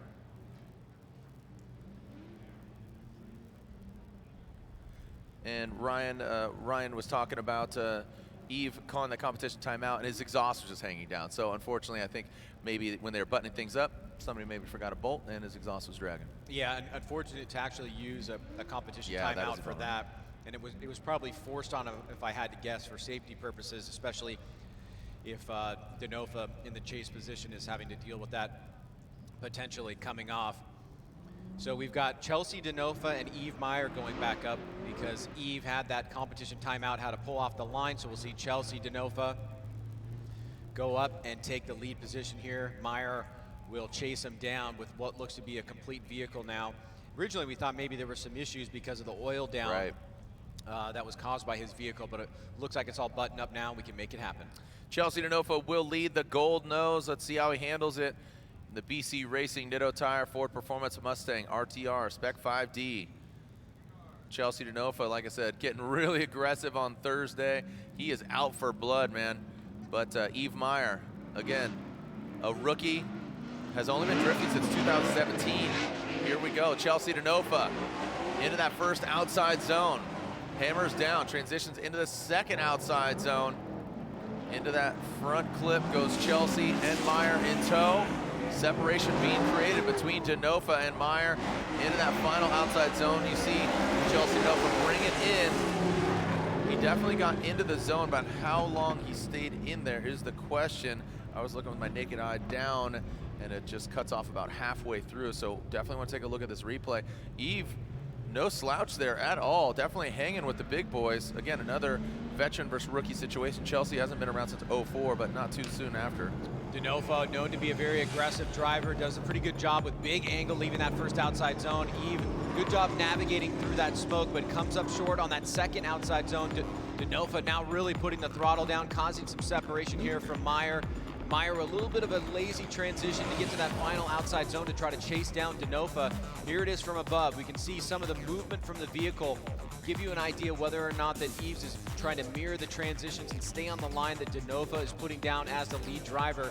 That's where you can see that point of difference there as we take a look at both runs. And DeNofa, pretty decent job in that outside zone, but like to see him get a little bit deeper there, and you can see how those lines end up getting taken down by the tires over time. And of course, Jared, we've seen at least one incident yesterday in Pro 2 where there was an incomplete by going all 3 or 4 off last night. We saw Reeder too, right? Earlier, just really go for the gusto. Here we go, Yves Meyer. He is now out front in the Latesso Achilles tire. Got that HGK body kit, the Eurofighter. A lot of them being debuted here this weekend as Yves brings it all the way back to that front clip. Third zone, Chelsea DeNofa, that gold nose in the rear view mirror of Meyer. Well executed by Meyer, man. To be quite honest, I think Chelsea got definitely served up as far as getting more than what he expected. Yeah, Yves is no slouch here, and he's definitely bringing the fight. He gets a good jump. DeNofa does not stick with him, does not give him proximity that you'd like to see as a chase driver. Yves doing a good job here, swinging into that inside clip, now pushing out. Now DeNofa's starting to chase him down, and that's an area where we tend to see some separation. But it looks like on the transition, he pushed a little bit too hard, had to make a braking adjustment, and then fell back for a tiny bit through the finish line. So this final section, outside zone 3, DeNofa's close. You can see that transition, he had to pull out of it for a second, and that caused Yves to pull a slight gap towards the end of outside zone 4. That's why I don't think Chelsea expected that towards the latter portion of that second run. All right, the Drift Force again. Yves Meyer, welcome to FD Pro competition. Rolling out the gold carpet here, Chelsea DeNofa. See who comes out on top. Still deliberating our judges, Chris Ewell, Brian Eggert, Ryan Lantain. Hashtag FDSTL, taking a look at it again. Here is Yves Meyer in that lead position, Ryan. And you can see DeNofa, big angle there, but didn't get the jump that we've seen from some of the other drivers, really putting the proximity on the lead from the get-go. And as Yves comes out of inside clip 1, right out to the edge of the course, this is where we see DeNofa tighten up. But then right there, it looks like he makes a tiny bit of a mistake on the transition back around, and Yves was able to maintain grip. Had a bit of a disparity between the proximity there, and then DeNofa gets close a little bit towards the end, but definitely not door to door.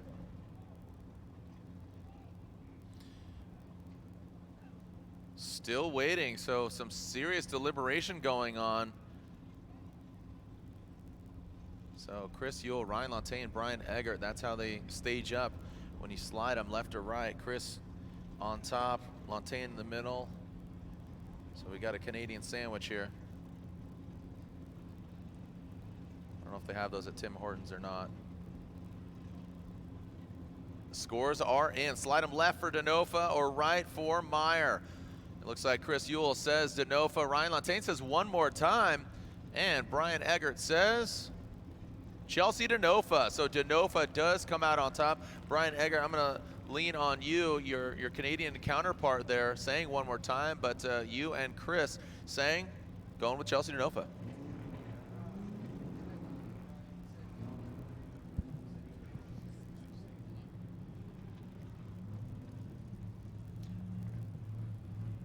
All right, here's a look at top 16. We'll get up with Brian Eggert here in just a moment, as here is how the 16 is shaping up. You could see, again, looks a little different than what we've had in years past. It kind of goes left to right, then bottom left to right. So Chelsea Denofa will be going against Ryan Turk, Matt Field versus Dylan Hughes, and you can see the top brackets there. Chris Forsberg versus Michael Essa, Jones Taguchi, Robbins Burkett, Von Gittin Jr., Frederick Osbo. All right, so back to you, Brian Eggert. Again, 2-1. Denofa. I just think he had a slightly better lead. For Ryan, he said he almost went Denofa, but chose to do one more time just because he thought Denofa was playing it a little bit too safe. All right, right on. Thank you so much, Eggert. Here we go. JTP, Justin Pollock. This is a buy run, so the way he pulled his number 3. So from Kalamazoo, Michigan, let's take a look at his Roush performance, the Falcon Tire Roush performance Ford Mustang out there on track. Just listen to the sounds.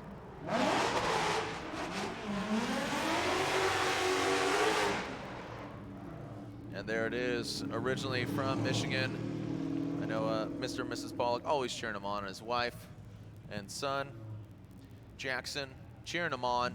Here we go. Love the throwback kind of Intimidator Dale Earnhardt livery there for Taylor Hull, coming to us from Georgia. Dean Carney coming to us from Ireland, a new operating team for his vehicle.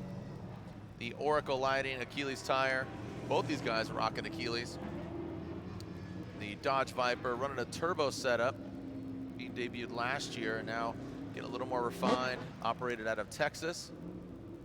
Dean Carney doing his sight lap. This is our third to last battle here in top 32. We will have that halftime break as we're scheduled to be back on later this afternoon, taking a look at the schedule for my own sake as well as yours. Current local time, just about 2:10, as we will be back on live stream for our top 16. We'll line up the cars for opening ceremonies, 3:45. So have a little bit of time, but here are the stats between Carney and Hull. 1250 versus 900 horsepower. The Cadillac ATS-V of Taylor Hull looking lean and mean right now. Dean Carney, Dodge Viper turbo setup from Waterford Island, as Taylor Hull see if he can intimidate Carnage, Dean Carnage Carney. I believe they are pulling up to the start line. There is Dean Carney. He'll come around. Dean will lead. Slaughter number 14, Taylor Hull in 19. And Taylor Hull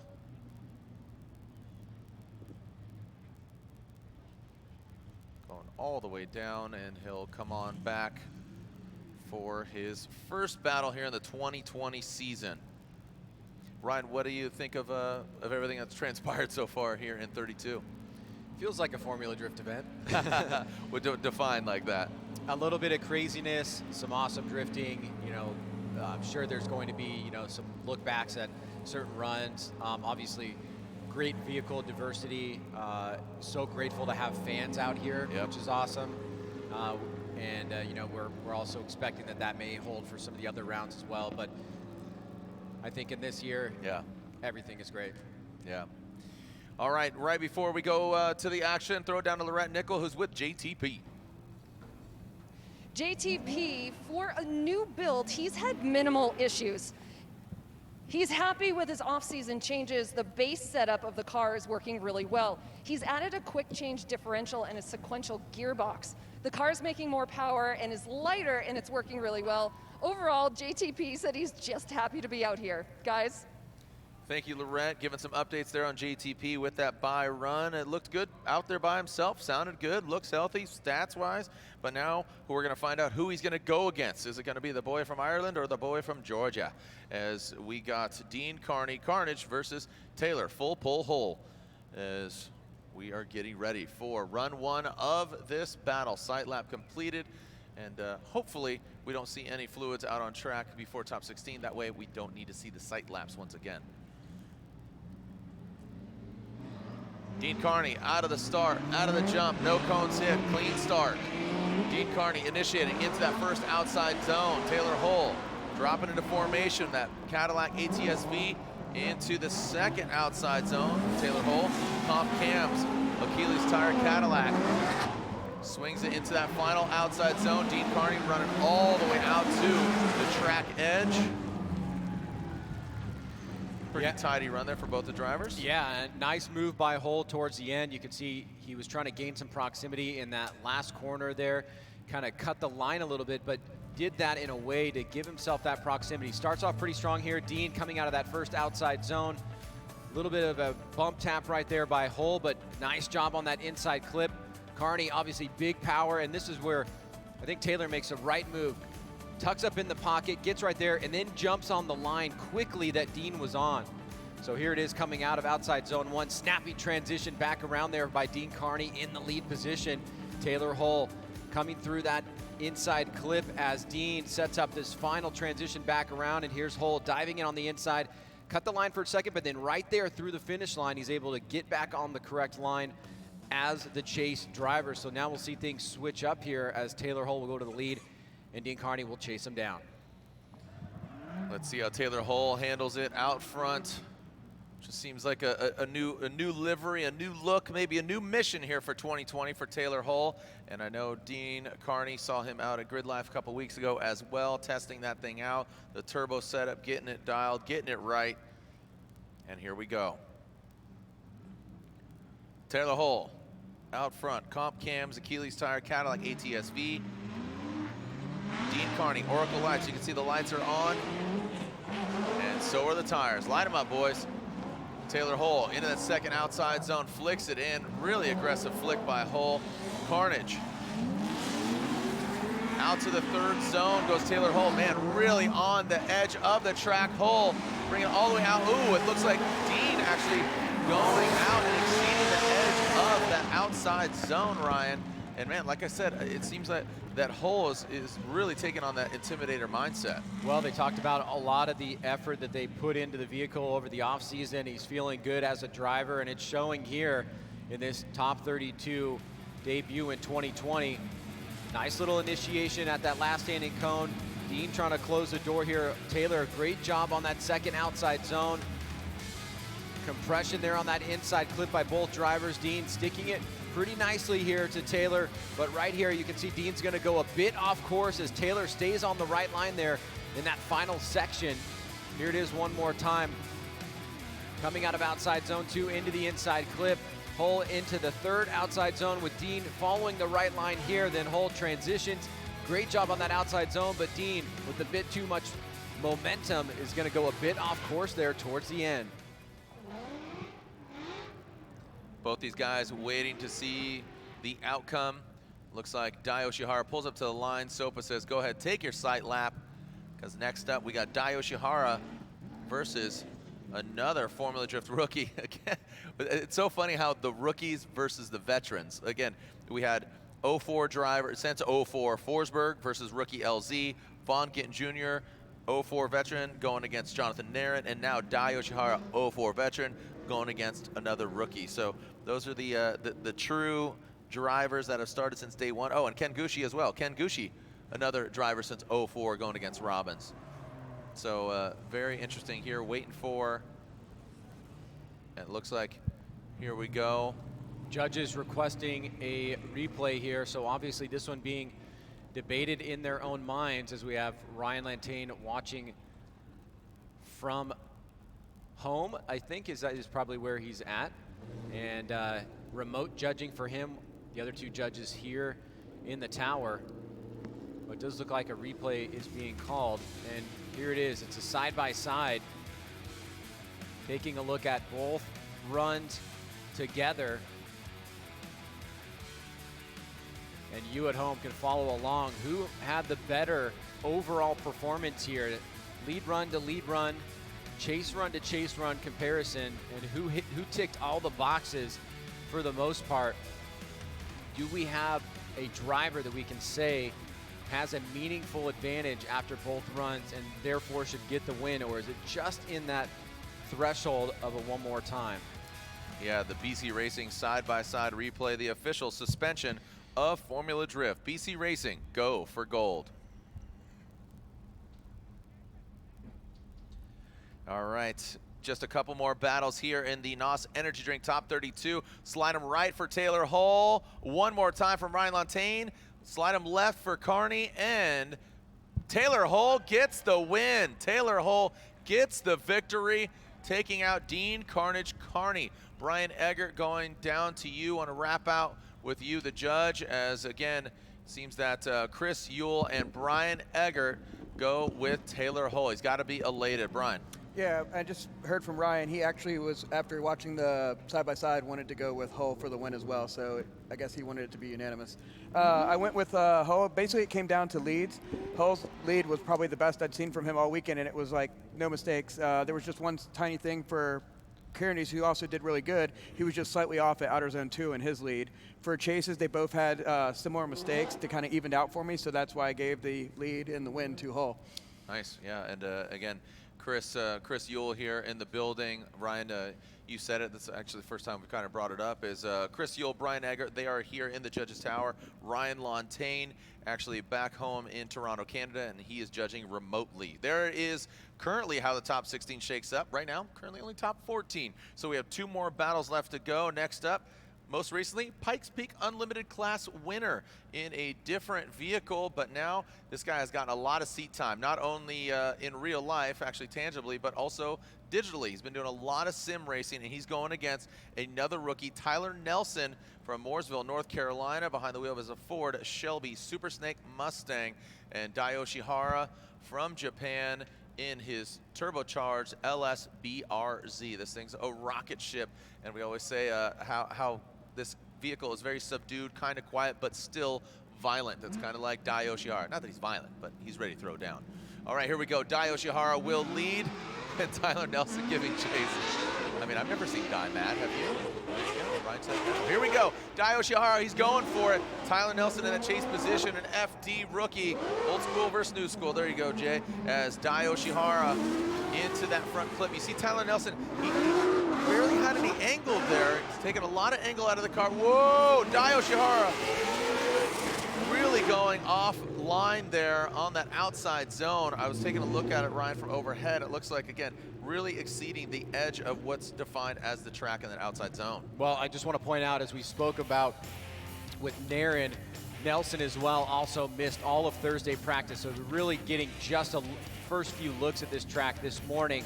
And you can see right here, obviously, that preparation, that full 5 hours of practice between the Pro 2 guys on Thursday is really that time to kind of shake down the vehicle, the track, kind of understand it. So Nelson trying to put together something good here against Daijiro Yoshihara, but you can see he was quite shaky, just really never got settled in the vehicle. Dai out front is really doing an incredible job of showing you what the lead driver is supposed to be doing, giving the chase driver an opportunity, filling the zones completely, hitting that inside clip precisely. Now we do see some pressure applied here toward the end, but obviously there was a bit of some moving and shaking around in the vehicle. That doesn't really have that consistency that you want to have in the chase position. You really want to see that aggressive door-to-door action, give yourself that best advantage as you move over to your lead run. But now he's going to have to use his lead run as a way to try to give a point of difference against Dai, who just had a nice lead run of his own. So it's hard to do that. Yeah, it's gonna get difficult, and especially Harry for Dai as well. You know, hey, all right, cool, just showed up, just drove Pikes Peak, you raced up this mountain, nine minutes, and hey, go ahead and go against somebody you've never run before. As we are, all right. So as throw it down to you, Taylor Hull.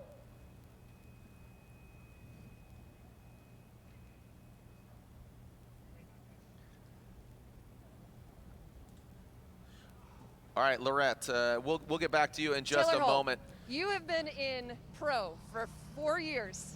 You just took the win. Congratulations. Woo! We won it. I'm so happy. I can't believe the journey that it's been to get to this point, I have to thank everybody that's helped me, all of the partners all along the way, even the ones that aren't any longer with us. But Comp, Affirm, Achilles, obviously, Yellow Speed, Local Molly. I mean, it's unbelievable. My crew, my wife, my spotter. It's I'm fighting back the tears here, trying to get this. Congratulations. Guys, this means so much to him. He has been battling through so many different issues. Taylor Hull, congratulations. Thank you. Yeah, man, raw emotion there for Taylor Hull. See, the Intimidator could crack, right? Taylor full pull, Hull full on tears there.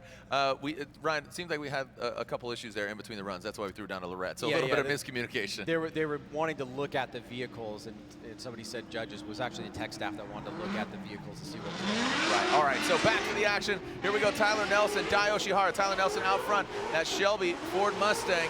Nice job by him.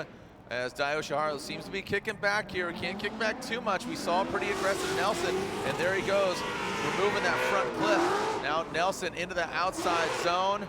Oh, Nelson going, now look at that, he gets into the dirt, Ryan. That could be a fatal error there for Tyler Nelson on his lead run. So as Dai Yoshihara, like I said, I think he was like, whoa, what's going on here? Tyler pulling away from him, surprised him, and then unfortunately Tyler, definitely a rookie move, just overcooked it. Well, we talked about this earlier with some of the other drivers where they had a shaky lead run. What does a chase driver do when they go to the lead? And you can see Dai here, I think he plays it pretty well. He kind of sticks back a little bit, made a tiny mistake there being too tight on that inside clip. Doesn't get super close, not knowing exactly what to expect. And look at this, you can see Nelson goes really off course there prior to the finish line. And probably better that Dai did not follow him out in that area. Right. It also drops a tire here, kind of angles up. Dai makes a good adjustment because he was just far enough back to have that semblance of proximity, but not put himself in a position where there could be damage to the vehicle if something did occur. He ends up making a little bit of a mistake here, but obviously if we're looking at both the lead runs and the chase runs together, it looks like Dai, who doesn't get all the way out and finish that final zone, may have been trying to anticipate where is Nelson going to go in this last section of the course. Do I need to play it more safe than usual? But now we'll go to the judges for the final result. Yeah, it definitely seemed like the case here. So one more battle after this, if we get a decision, as Tyler Nelson and Dai Yoshihara slide him left for Daijiro Yoshihara, right for Tyler Nelson. Again, another OG. Dai Yoshihara 04, been competing since 04, gets the win. Tyler Nelson, welcome to Formula Drift Pro Championship. You get dealt not only an OG, not as it's a day one, but also an FD champion, and now a Pikes Peak Unlimited class champion as well. So Dai Yoshihara gets the victory in his turn 14 distribution, Falcon Tires, Ineos Oil, Subaru BRZ. Tyler Nelson knocked out in his Shelby Cobra Super Snake. So Tyler Nelson, we'll see you tomorrow at round 2 of the Formula Drift Pro Championship. Only one more battle left to go, kids. Ryan, Odi Bakshis, and Rome Charpentier. Yeah, and look at that bracket starting to stack up for the top 16. We put it in those quadrants so you can see exactly the path that each driver needs to take. And it's looking like a strong top 16 here as we will have our halftime break, come back and have our first opening ceremonies of the 2020 season. But first, we've got to get through Odi Bakshis and Rome Charpentier.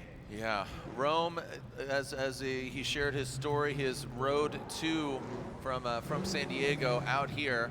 Saw his dad was here. His mom actually messaged me and said, hey, can you help? But even before I put something out there, all of the message and all the help definitely went his way. So excited to see Rome out here. Glad to see he's okay. His wife, his team, and of course his vehicle, but more importantly him. But Odi Bakshis from Lithuania originally. Ryan, he has just been a contender. Always a bridesmaid, never a bride. And I mean that because he has not won a championship. Could this be the year for him to where it really just kind of all comes together? I think it could. You know, obviously he had the best start that we've seen historically at the end of last year. And as we take a look here at Pedal Commander, if you would like to participate, use code FD2020 for $30 off, and you can get a discount on Pedal Commander materials and different items from them. Super stoked they're sponsoring Matt Field this year, and great to see them in the series. So check out Pedal Commander, use code FD2020. Yeah, gain faster acceleration, 20% fuel economy, plug and play. Will not void your vehicle warranty, so check out Pedal Commander, use code FD2020 for $30 off. Ryan, only one more battle. Started out, I don't want to say wonky, but some scenarios, how it unfolded. The Ken Gucci, kind of interesting. Wonder if we're going to hear some backlash because of that. I know they worked really hard, including Ken and his team, but pretty interesting start. Yeah, no doubt. I mean, obviously the guys have a lot of anxiety and anticipation coming into this year. It obviously manifested itself at the beginning of the top 32. It looks like we're getting into a good flow now, but we have the big show to come, the top 16, after we get through this battle. And you mentioned, you know, Odi Bakchis not getting to that championship yet. Could this be the year that we really see this happen? And from what I come to expect from Odi, he's willing to put everything on the line and go out there and win a championship. Here we go. Odi Bakchis out front in that Falcon Tires field suspension. S14.5. Rome in his Garage Aztek vehicle, that BMW. Well done by Odi Bakchis. And here comes Rome, working those Achilles. A new zest for life there from Rome as Odi Bakchis puts it together. Look at Rome, or excuse me, Odi quickly coming back to the start line. Let's do it, send it. And you know, Odi setting up that vehicle himself and obviously switching over in the off season. And you know, a lot of times people would think that that's a, you know, kind of a scary thing to do. But Odi looking strong here. Looks like the car is prepped and tuned appropriately. And taking a look at Charpentier after the crazy week that he's had, not too shabby here as he dives in on that final section of the course. And Odi just blowing out that marker to the outside zone. Here it is, leaving OZ1, going into 2. Really smooth from Odi and great proximity here from Rome. Just a little bit less angle leaving inside clip and a tiny bit of separation, but Rome accelerates, uses that angle to slow the car down, try to get right in the pocket as Odi keeps the angle on and accelerates through the finish line. Shout out to Jay Brad. I know he's watching from the comfort of his own home and his own garage. He was the spotter there when Odi's wife, Amy, couldn't spot. So shout out to Jay Brad for watching at home, work a Falcon Tire employee. Here we go. Rome now out front in that BMW E36. Odi will be given chase. Can Rome defeat what I think to be a real championship contender this year in the 2020 season? Here we go. Rome, his dad cheering him on from the pits. Garage Aztek. And transitioning through that second outside zone into the front clip, takes it out. Odi, look at that chase job, Ryan. That is the closest we've seen consistently throughout the run. And then Odi risking for the biscuit. Oh boy, Odi pushing hard into the side of Rome. Ryan bit off more than he could chew. This is the second portion of this run. I heard a lot of exhales, heavy sighs here from the Garage Aztek BMW Rome. Looks like we're holding off there, the bumper. Ryan, the big thing here is, as we always say, who's at fault? What transpired? Did Odi push? It seemed that he just lunged forward, but we saw it earlier where it seemed apparent that Alec Robbins, on first glance, he was aggressive, but at the end of the day, we saw the judges called that Ken Gucci slowed down. Well, let's take a look at the run first, because most of this is going to be inconsequential other than the setup for this final section. And you were talking about how close Odi was coming out of outside zone 3, really moving up quick here with momentum. You see the collision, and we call it a collision in this case because the run actually stopped, not a point of contact or contact where the run continues. When you have a collision, it means that the run is stopped and it falls into a different category. In this one, the run did stop here, so we're gonna see it from this angle one more time. Super close in proximity is Odi Bakchis. The transition back around here, there will be a decel zone in that area, and then Odi and Rome make a big collision there, right in the middle of outside zone 4. Yeah, another S15 here in the mix. Love Odi's car. Again, he's had a few different iterations, S13, S14, S14.5, and now running the true S15 setup as Rome in the E36. These guys both waiting. Fortunately, I hate to say it, it was the second half of this battle, so things don't get kind of wonky as far as fixing the vehicle, calling comp timeouts, who's at fault, like you said, collision as opposed to damage. One more look, judges are requesting, Ryan. Yep, looking at it again. You can see Odie really aggressive on that chase run, really getting side by side, coming through that inside clip. Incredible job there. Rome taps the inside clip. It looks like there was a little bit of tire-to-tire action there as well. And then right here, Rome, big e-brake pull. Odie sees it. They make contact, and then they kind of slide out until both spin out in the middle of outside zone 4. And both of us were giving, you know, Odie accolades as far as how exciting that was in that third outer zone. But as he came out of 3 into that last and final outer zone, I think he just pushed too hard. I didn't see massive stopping. Ryan, here is a look at the map. So so take a look at this. This is where the expected decelerations are supposed to happen. And remember, in outside zone 1, the judges said Ken Gucci accelerated in this area of the blue right here. And where we saw this happen was actually probably right at the edge of the red right before outside zone 4. So that's what the judges are looking for there to see if it was acceptable or not.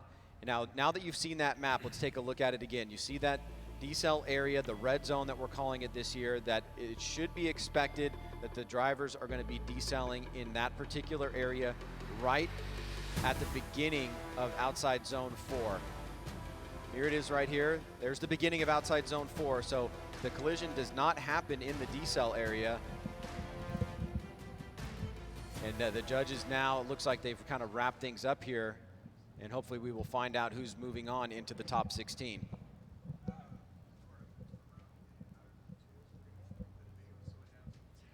Oh man, so Ryan, we are getting an update from the judges.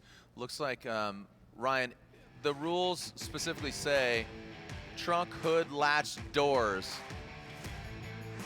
So Ryan, unfortunately, watch this. Oh, that's what they're calling out? The door opens on the driver's side. Yeah. So very unfortunate. Yeah, we're taking a look at that. And you can see the door open, but we've always said this: trunk, hood, latch, door, all of those things, your car needs to be buttoned up. And yeah, I'm just wondering, you know, what?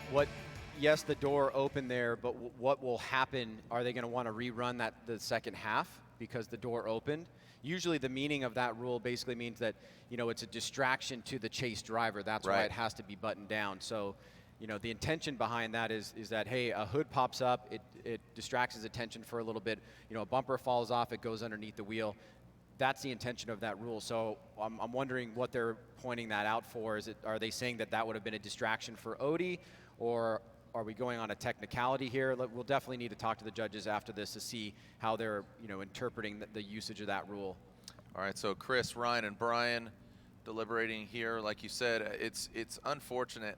I know what you're saying in regards to the big one is, I remember back in the day, somebody's trunk would open and it really became an issue. That is definitely, that throws you off. It's very distracting. It throws off the flow of it. Like, holy cow, is that thing gonna fly off at me? You know, as opposed to, all right, door opens real quick. Do you rerun it, or do we have a verdict?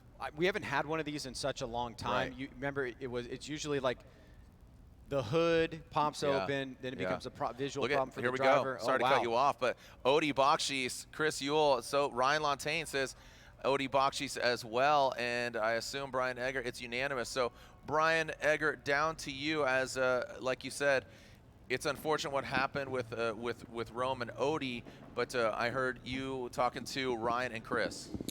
Yeah, so we were discussing it and we were looking at it, and as we were watching the replays leading up to this is when we noticed the door opening, and technically based on the rules, the run's over at that point because nothing latchable can open during the run. So even though it is a technicality, it is part of the rules and we have to abide by it. Okay. Ryan, so that Sage? Run results in an incomplete for Rome. Yeah, no, I understand where they're coming from. For me, the intention of that rule is it's supposed to be a distraction. When the door opened, it was on the other side. I'm not sure that Odie could even see it. So this is one of those technicalities where, from like an emotional standpoint, I feel I'm at odds with it. I hear you, man. I hear you. It's very unfortunate. Here it is once again. So watch on the transition. Watch that driver's side. And there it is. It starts to open. It's the back door, it looks like. It looks like the back door. It's a big four-door E36 sedan.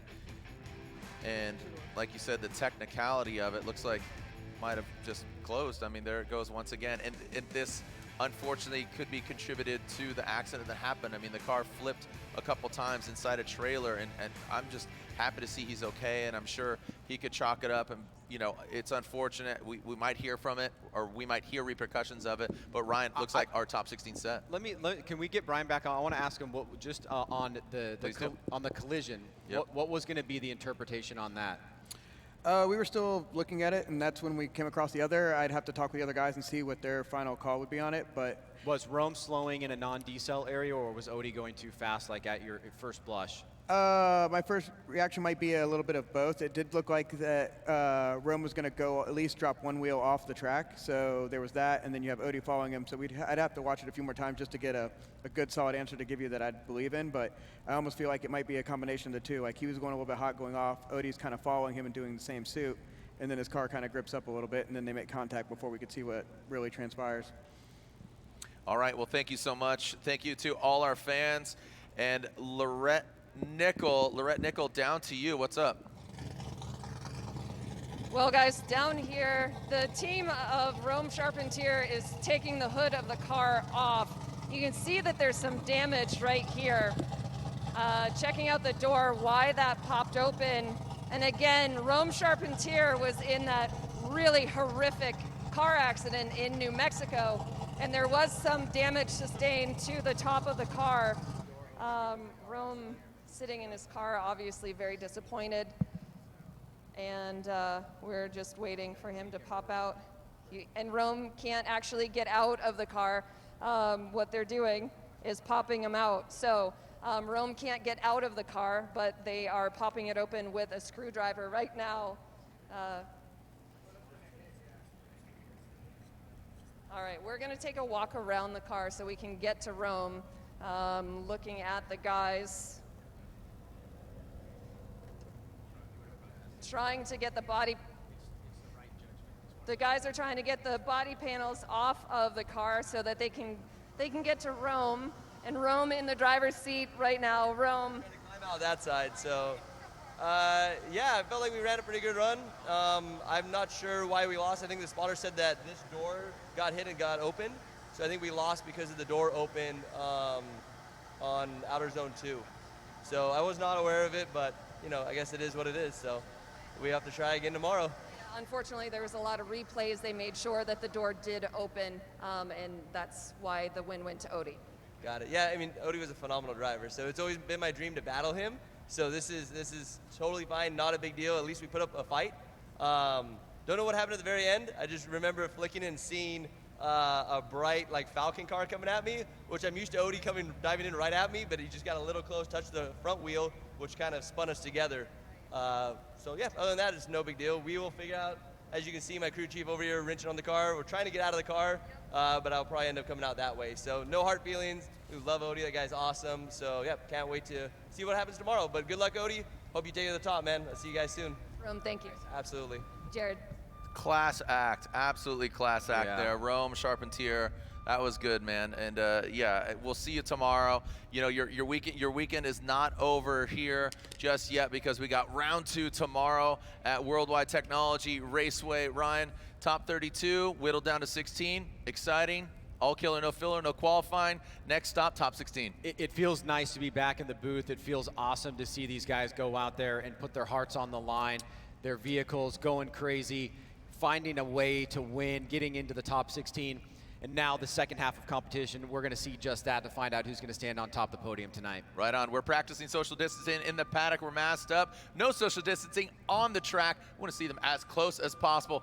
Thank you so much for joining us here. Remember, we got deals throughout the day. So Royal Purple, buy any 5 quarts of Royal Purple high performance motor oil and receive a free box of Royal Purple Nitro work gloves by mail. And they're swipeable too. I like that. So you can actually get on your phone, change your oil. Royal Purple, Dylan Hughes, we'll see him in top 16. So awesome things unfolding here. Royal Purple, the official engine oil of Formula Drift. So we have halftime. When we come back, the top 16, 3:45 local time. Local time currently right now, just about 2:40. So in about an hour, we'll be back here live from Worldwide Technology Raceway, top 16. There are your drivers. These are the gladiators doing battle at round 1 of the Formula Drift Pro Championship. On behalf of Ryan Sage, Lorette Nickel, I'm Jared Deenda. We'll see you back here in about an hour to send it here in St. Louis.